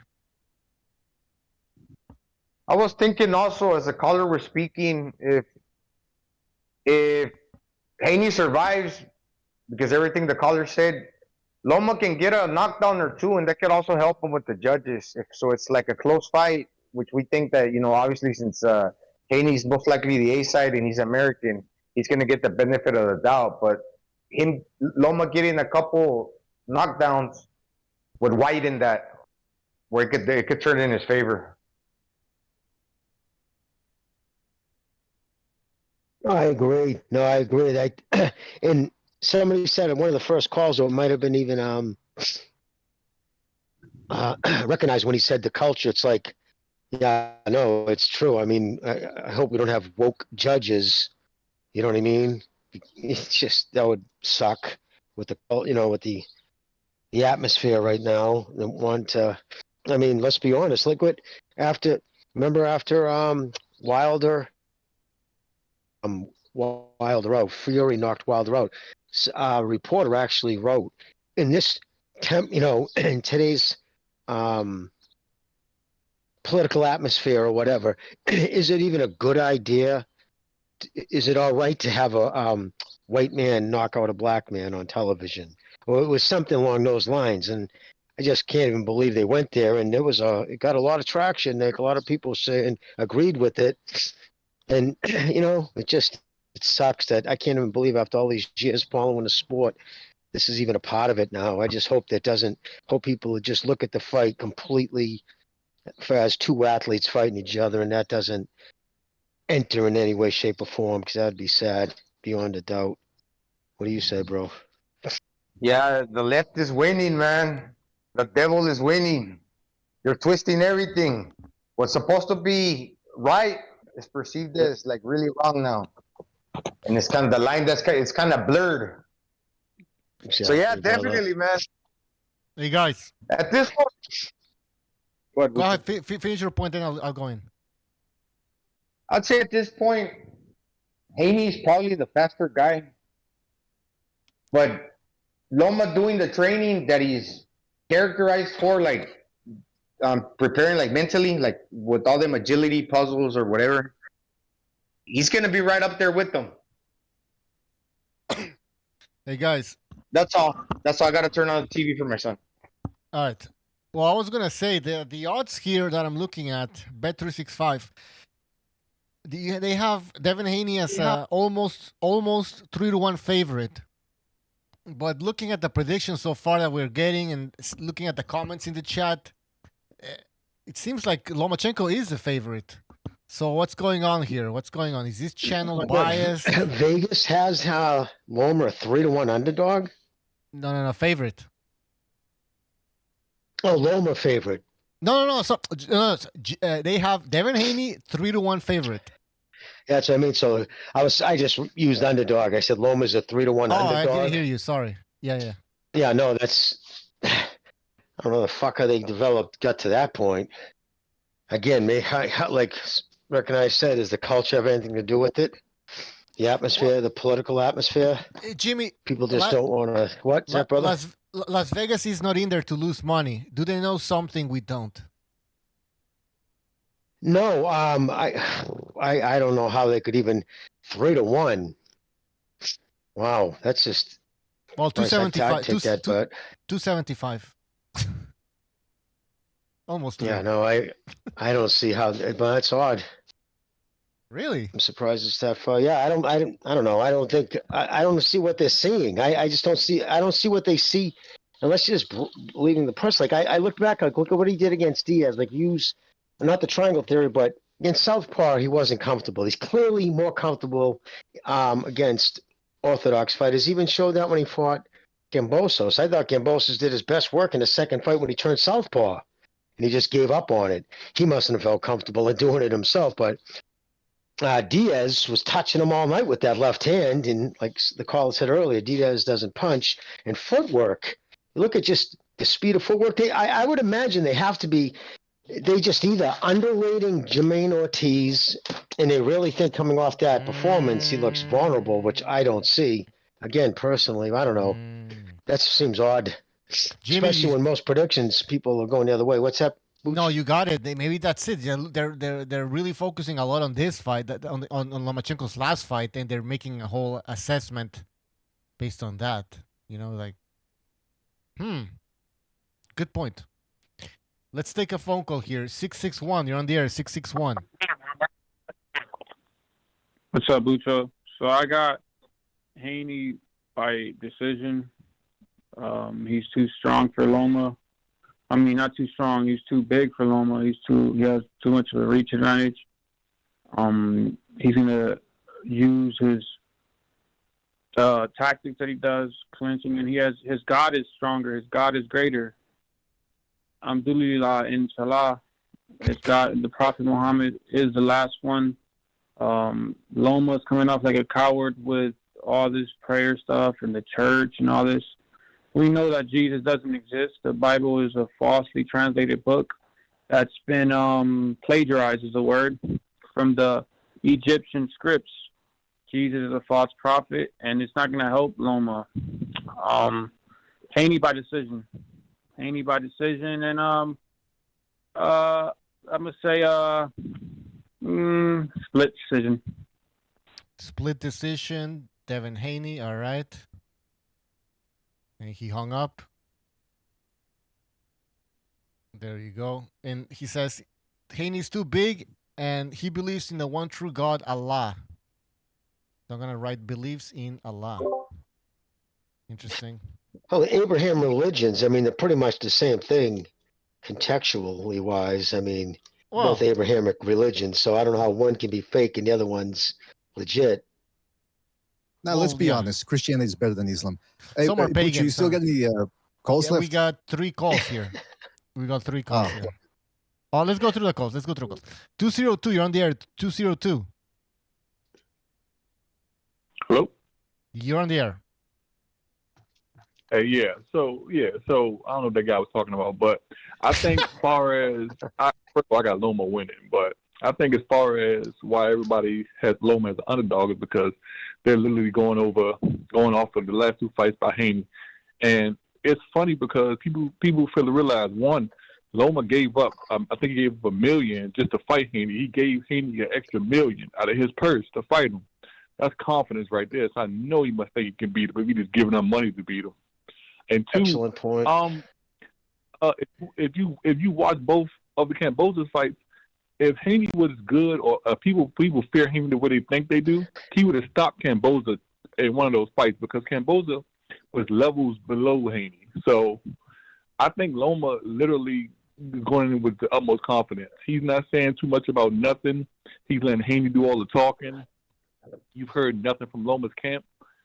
I really think he has a game plan that he's going to figure out because one, Haney's his left hand stays way too low, and his footwork is not all it appears to be. His feet are too wide, so this should be I won't say a cakewalk for Loma, but Loma should figure out this puzzle. My only question for Haney is, what is Haney's plan A? What's plan A, B, C, and D when Loma gets past that jab? Because at some point in that fight, Loma will get past that jab. Excellent call. Great breakdown here. What's your name? Yeah, good breakdown. K. Smith. K. Smith. You said Loma. Yeah, I'm in Vegas, so I'm from Vegas, in Vegas, so I will be at that fight. Nice. Another guy going to the fight. I like, another guy going to the fight, another real fan. Plus, when you touched on things like his stance, Haney's wide stance, how Loma has the ability to take advantage of that with his footwork. So, the minute I heard you say that, I'm like, okay, we got a real fan here. Boy knows what he's talking about, my man. Ask him, Bucho, ask him if he's originally like from the South, somewhere around like where Regis Prograis is from. What's that place called, Louisiana? Because he sounds like it. But anyways. Nah. Originally from D.C., but I live in Vegas, so. Nah, all right. Cool, man. Yes. Cool beans. Like I said, and then if you look at it, like when Haney drops back, he drops back in that Philly shell way too often. And if you give Loma that space, Loma's going to eat. If he's dropping back to cover that to fall into that Mayweather Philly shell, you're literally giving Loma that spot. And Loma works great in that middle area. That's where he likes to work at. Forget the close, forget the long range. If Loma stays in that middle area, he's going to pressure the hell out of Haney. And I don't think Haney has the answer for that. Shit. Exactly. Shit. Yeah, and even Floyd, he only used the Philly shell. Like, everybody thinks like that was his. He didn't do that in the beginning, like in a fight, until he realized, at all. Like, he got the length and the angles. That wasn't his go-to thing right away. He would eventually get to there once he had you figured out. But yeah, no, I hear what you're saying. Excellent point. All right, caller. Great show, guys. Let me hop off here. Great show, man. Subscribe me right now. Thank you. Thank you. Take care. Call back. All right. Good call. I like this. I like these type of calls. I like calls. Yeah, I like when people, they really know what they're talking about. Plus, keeps us on it, on our toes, man. We got people who know what they're talking about. We don't want to sound like donkeys.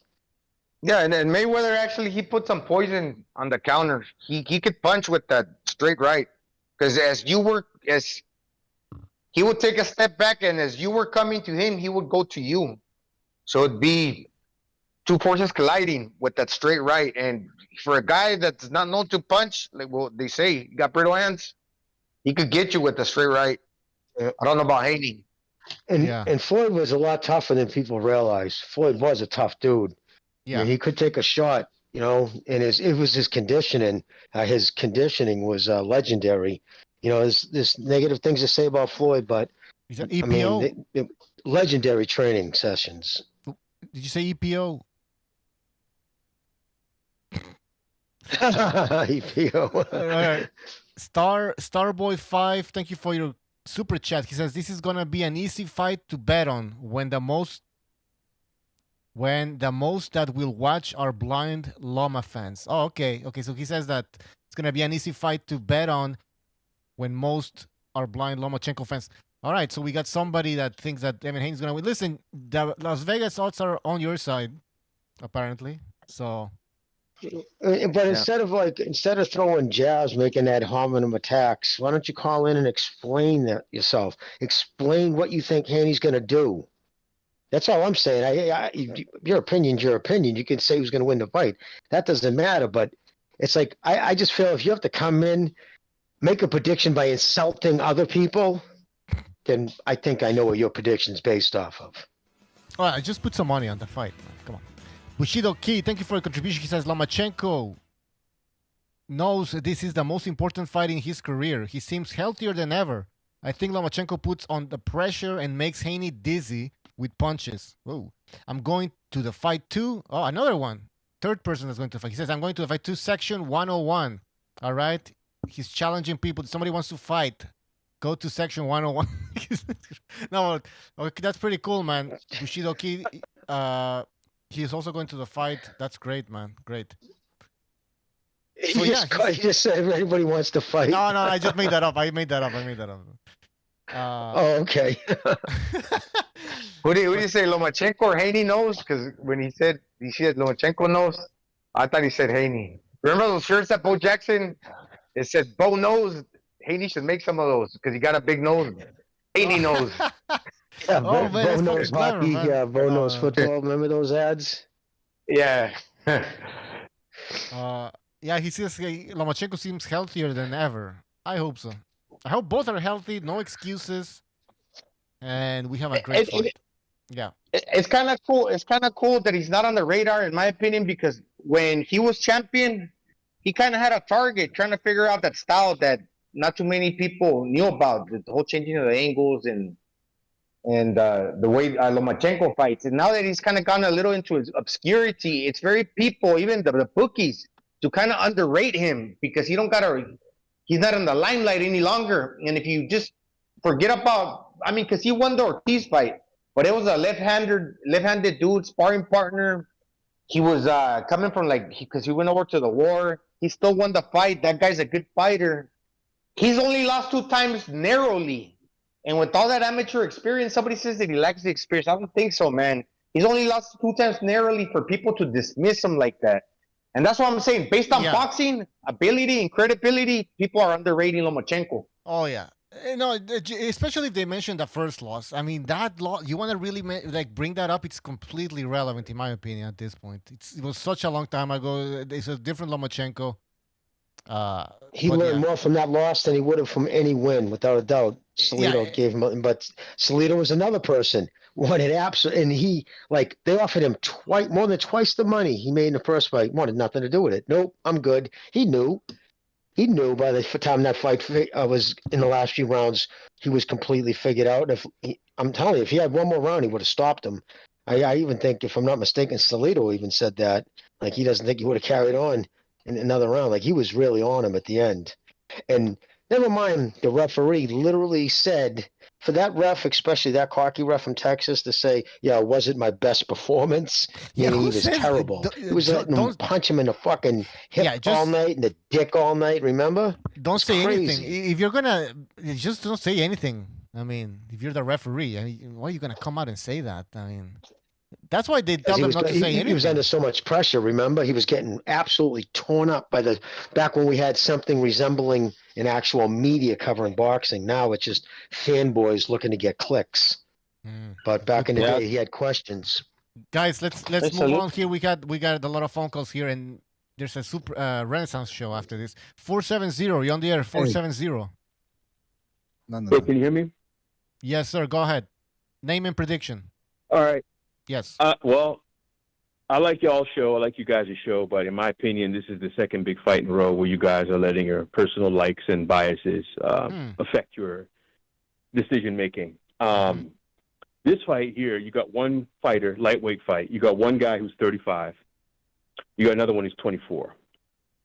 Lomachenko, in his lightweight fights, for the most part, he hasn't really been able to separate himself from his opponents. You see a decline in reflexes and speed.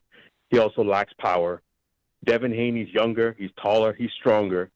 At this point, he has better reflexes, highly defensive. Lomachenko, he's just not as active as he used to be. It's kind of almost a clear cut what's going to happen, and I'm going with Devin Haney by decision. What's your name? I picked the kid who won the last fight to stop Garcia, and this time I'm going with Lomachenko. So it's a different type of thing. But Lomachenko, to say he's might be bigger and stronger, but he doesn't hit harder than Lomachenko. I guarantee you wouldn't. That's just not the case at all. But he come off the war, and that kid sparred him for 3 months. Jermaine Ortiz, who is not a fucking shitty fighter, they'll give anybody 135 a good fight. But he is getting older. It is what it is. But I don't think it's going to be anywhere near the whitewash you think it would be. Even if Haney was to win the decision, he'll win by the fucking skin of his dick. What's your name? I don't think it's going to be a whitewash. I think it's going to be a highly technical chess match, tit for tat, back and forth. But ultimately, Haney will just come out on top of that. I don't think that. I know I agree with what you just said. He's going to come out by the, what did you say, the tip of his dick? Yeah. It's going to be a very technical back and forth, and Haney's really going to have to work and think. But I think at the end of the day, all the factors that he has in his favor, he's just going to win by decision. He's going to land more. I think he'll be a little bit more active, and I just think he's going to take the fight. I think Lomachenko, because of the age, and I just don't think 135. I think he moved up, to get the big fights, but I just think 135 is a bit too much of a step up for him in weight. Yeah, you're making good points. Don't get me wrong. No, you're making good points. Absolutely. Good. What's your name? This is Chris. Oh, Chris. Sorry, I didn't hear you. Okay. Yeah, it's Chris. Yeah, I knew that. It was like I know who that dude is. I'm going to say something real quick because it'd be very easy to pick the favorite for a second time in a row, and accountability. I mean, when everybody's listening, it's kind of important. Not only because if you're mentioning something like, for example, me, I'm suggesting and I'm thinking that Loma wins because I believe he will, not just because I'm being a contrarian or somewhat biased. No, it's because it's the second time in a row. Hey, it doesn't mean anything if you truly believe something. And if I were to get it wrong, well, man. But like I said, Lomachenko got ability, man. Even a faded Lomachenko. So I'll tell you guys something. So me, I like to go bet my money online when I'm in Vegas at the casino. You know what I'm saying?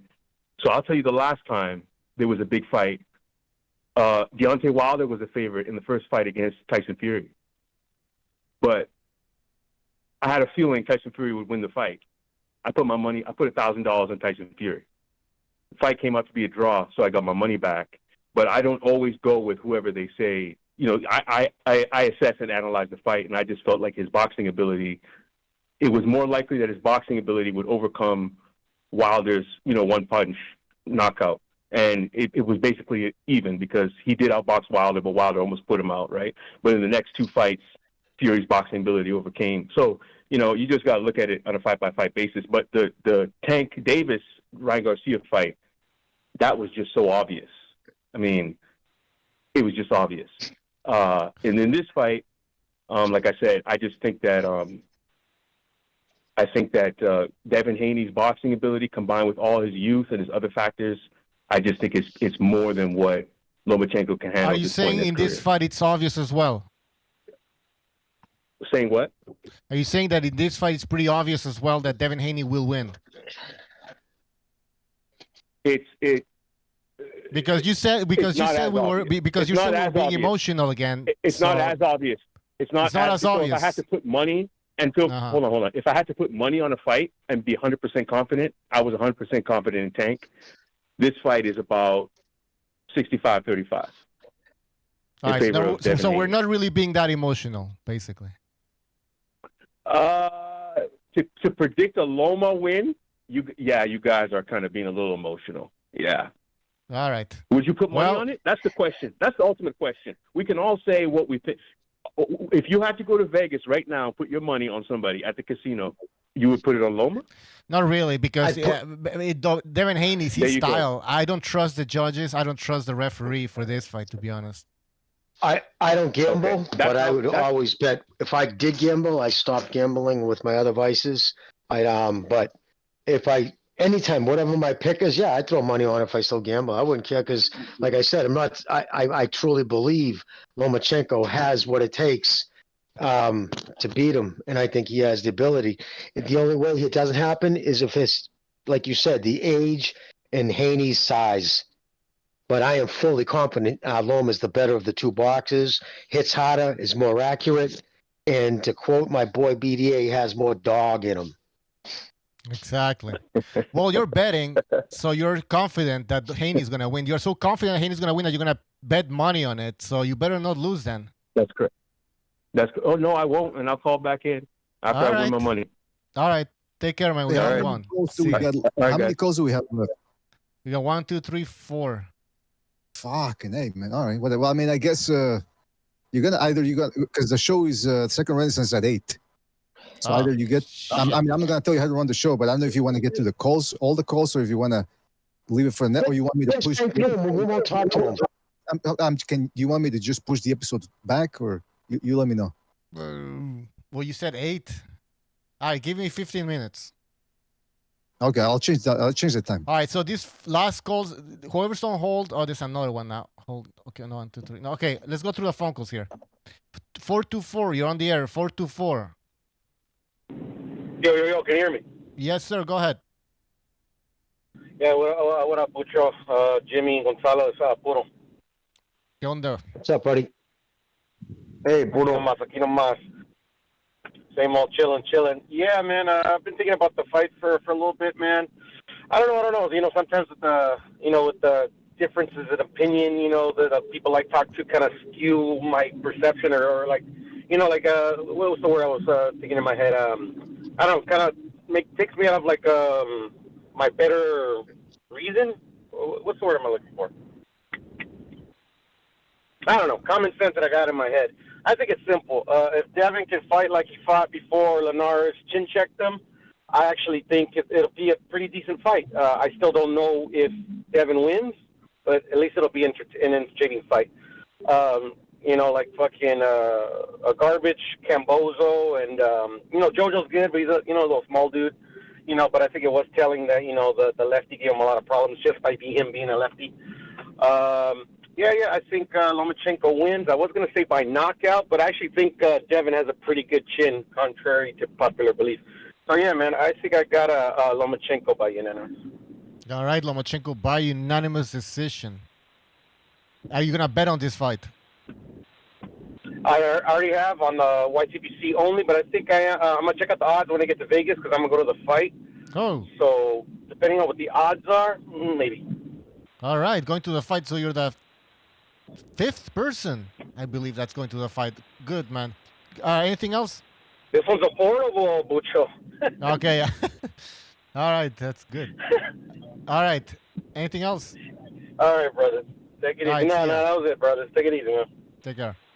All right, next phone call. Name. It's very important you give us your name. 646. You're on the air. 646. Hey, this is E Infamous. All right. How's it going? Pretty good. Go ahead. And I'm picking up. Yeah, I'm picking Lomachenko by decision. I just think that his southpaw stance, he has really good high guard. Mm-hmm. He could take away Haney's jab. He has a wonderful full counter off the lead hand, and he could chase him down with his 2-1s. And I just think, especially on the inside, if they let Lomachenko fight on the inside, what he was able to do against like Nakatani and Comey before that fight with Ortiz, where he was looking like really sharp in those fights, I think he could run through Haney, but at least hurt him multiple times. But I do think Haney, like, he does get hurt a lot, but he is able to stay on his feet. So I think if he gets hurt a few times, like, it will go to his decision, but I got Lomachenko winning. All right. We're going to move on quickly here, but thank you for call back again during the fight week, so we can talk more about this, all right? Oh, yeah, and one more thing. Tell Jay Curtis bitch ass in the chat that he should call, too, because he's been talking a whole lot of shit. Jay Curtis, so call in. Yeah, he should put a fucking thing on. But all right, peace. All right, take care. I don't know who that is. Jay Curtis, I think 919. You're on the air. 919. Name, please.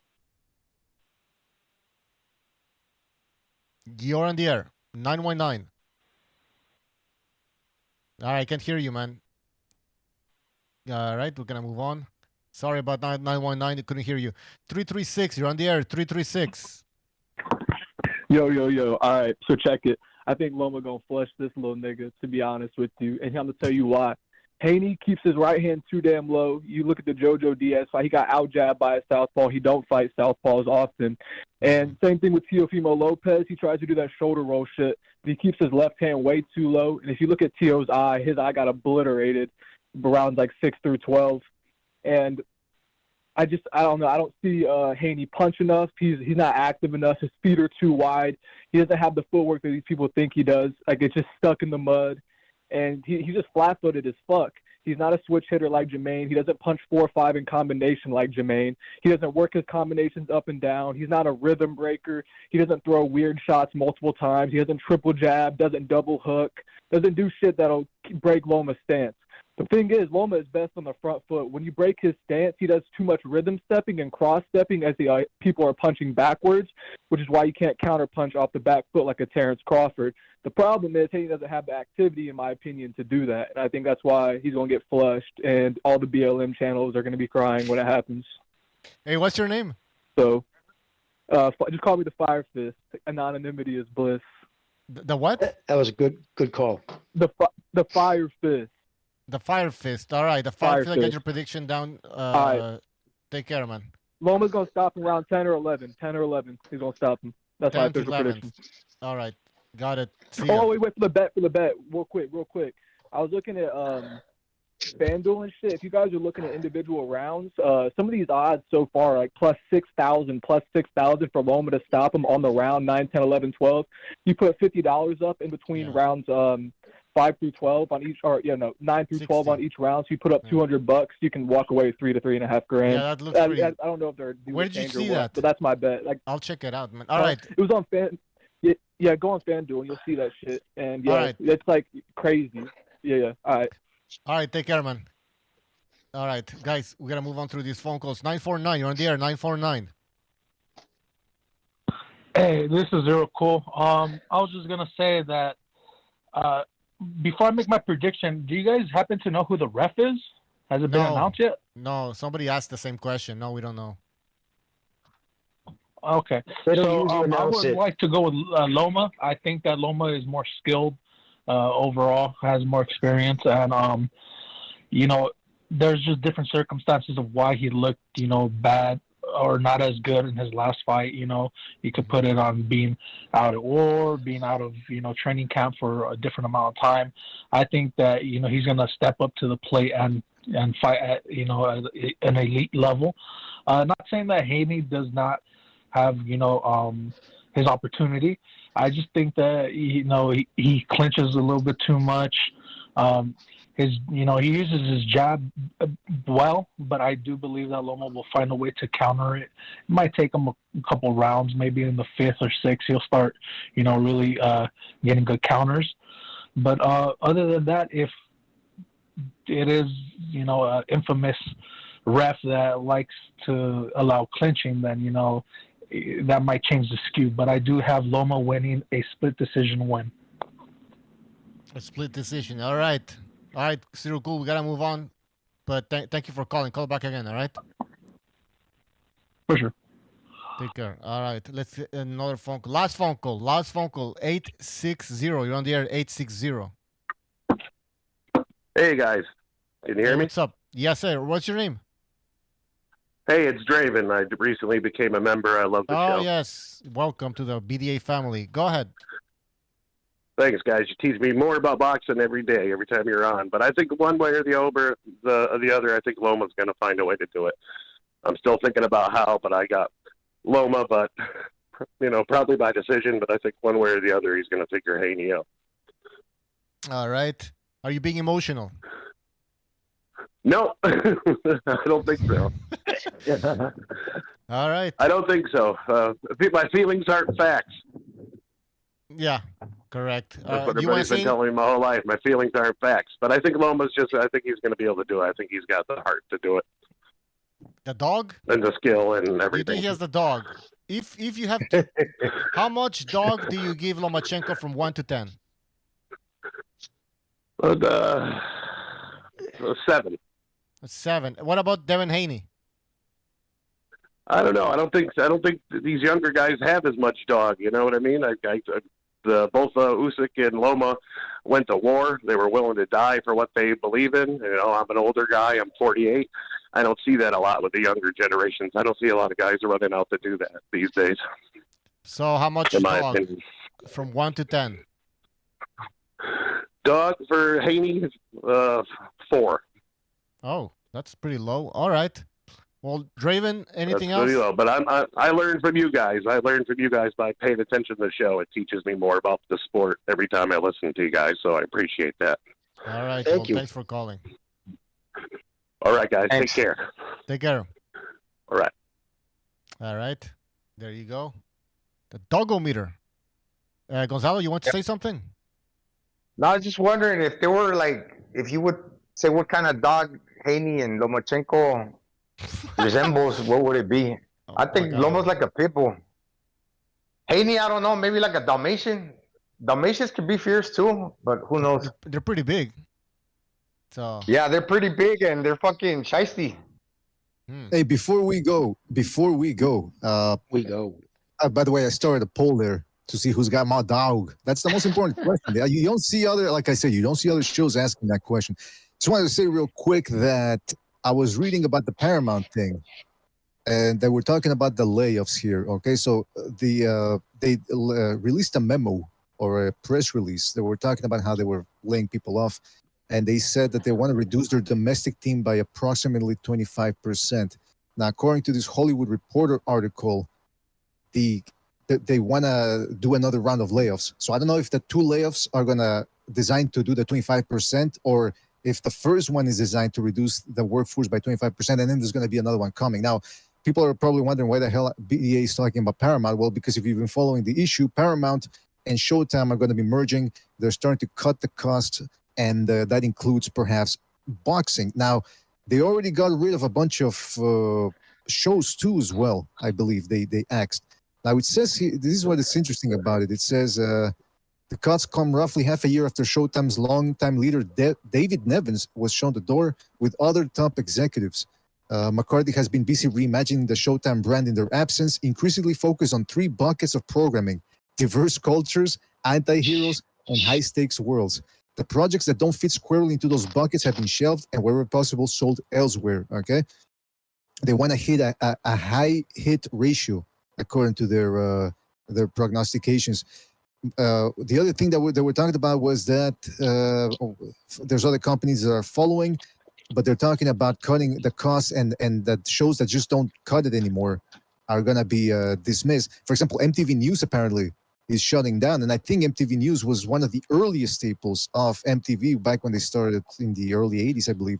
So you got to wonder, man, if Showtime Boxing wasn't bringing the ratings, and I'm saying if, because I don't know, but if they weren't bringing it, you got to assume that they're going to go bye-bye, because Fox News didn't like the product that the PBC was offering, and Espinosa's only got 3 dates right now with Showtime, so just wanted to put that out. If Espinosa wasn't a minority and didn't play that up on social media, it'd already be gone, hands down. I believe that wholeheartedly. They blasted everybody else around him. Yeah, because look, we talked about it, I think, on the last show about the dates that are out there for Showtime, and we get this card coming up this Saturday, which is an awful card for something that's on premium cable. Then there's nothing else in the month of May. You go to June, and you have Julian Williams, who's only had 1 win in the past 2 years, and that was against a relative nobody. I think it's a guy who had 11 losses, or 20 wins, 12 losses, something like that, and him against Adames. And the undercard ain't all that better. And then you got to wait another month, or you got to go to August to see 40-year-old Lara taking on Danny Garcia, who's never fought in middleweight before. It is for some sort of strap. They got a bunch of dirty straps in boxing now, and that's what it is. So I don't know, man. It's not looking good for Showtime. That's all I'll say. No, and every time they write about cutting shoulder program, they never mentioned sports, and they got rid of Inside the NFL. So they walked away from the NFL, and that was one of their highest rated sports shows. And I like it. I think it's funny that Espinoza, when talking to Marcos Viega, he said, well, because he said about Nielsen ratings, how the show, surprised Marcos said that wasn't doing well. And he's like, well, there's other factors. You don't just go, like, dude, shut up. That's the only thing they care about for the most part. They look at that 18 to 49 key demographic. That's what because that's what advertisers look at. I mean, there'll be other factors with, Okay. you know, go into it, but but they yes. have there's other factors. Which are they? What are they? Why don't you explain it to us? You know what I mean? He just there's other factors. Okay, well, give us to us. Like, Dude, I'm he's sure the king of word salad. He can talk for 4 fucking minutes and not say a goddamn thing. Oh yeah. Hey, He you talking could be a about me or you talking about politician. Spinoza? No, but I'll say this though.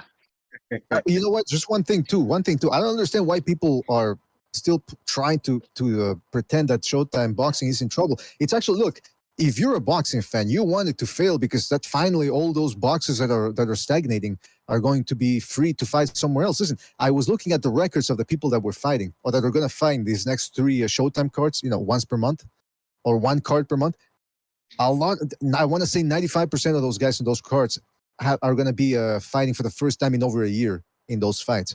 Almost everybody's coming off a layoff. So not only does that dilute boxing as a whole, but it dilutes the single product because you're going to be watching guys that haven't fought in over a year. So you're not going to be seeing the best of them. And on top of that, you're paying premium prices for premium cable on Showtime to watch that. I mean, come on, it's ridiculous. It's got to go away, man. And let my people go. That's what I'm saying about my boxers. Those are my people. Let them go. Let them fight on the zone. Let them fight on Top Rank somewhere else, man, because they're stagnating, literally. Exactly. No, you're right. I mean, who's going to look at the PBC and think they're putting out a good product?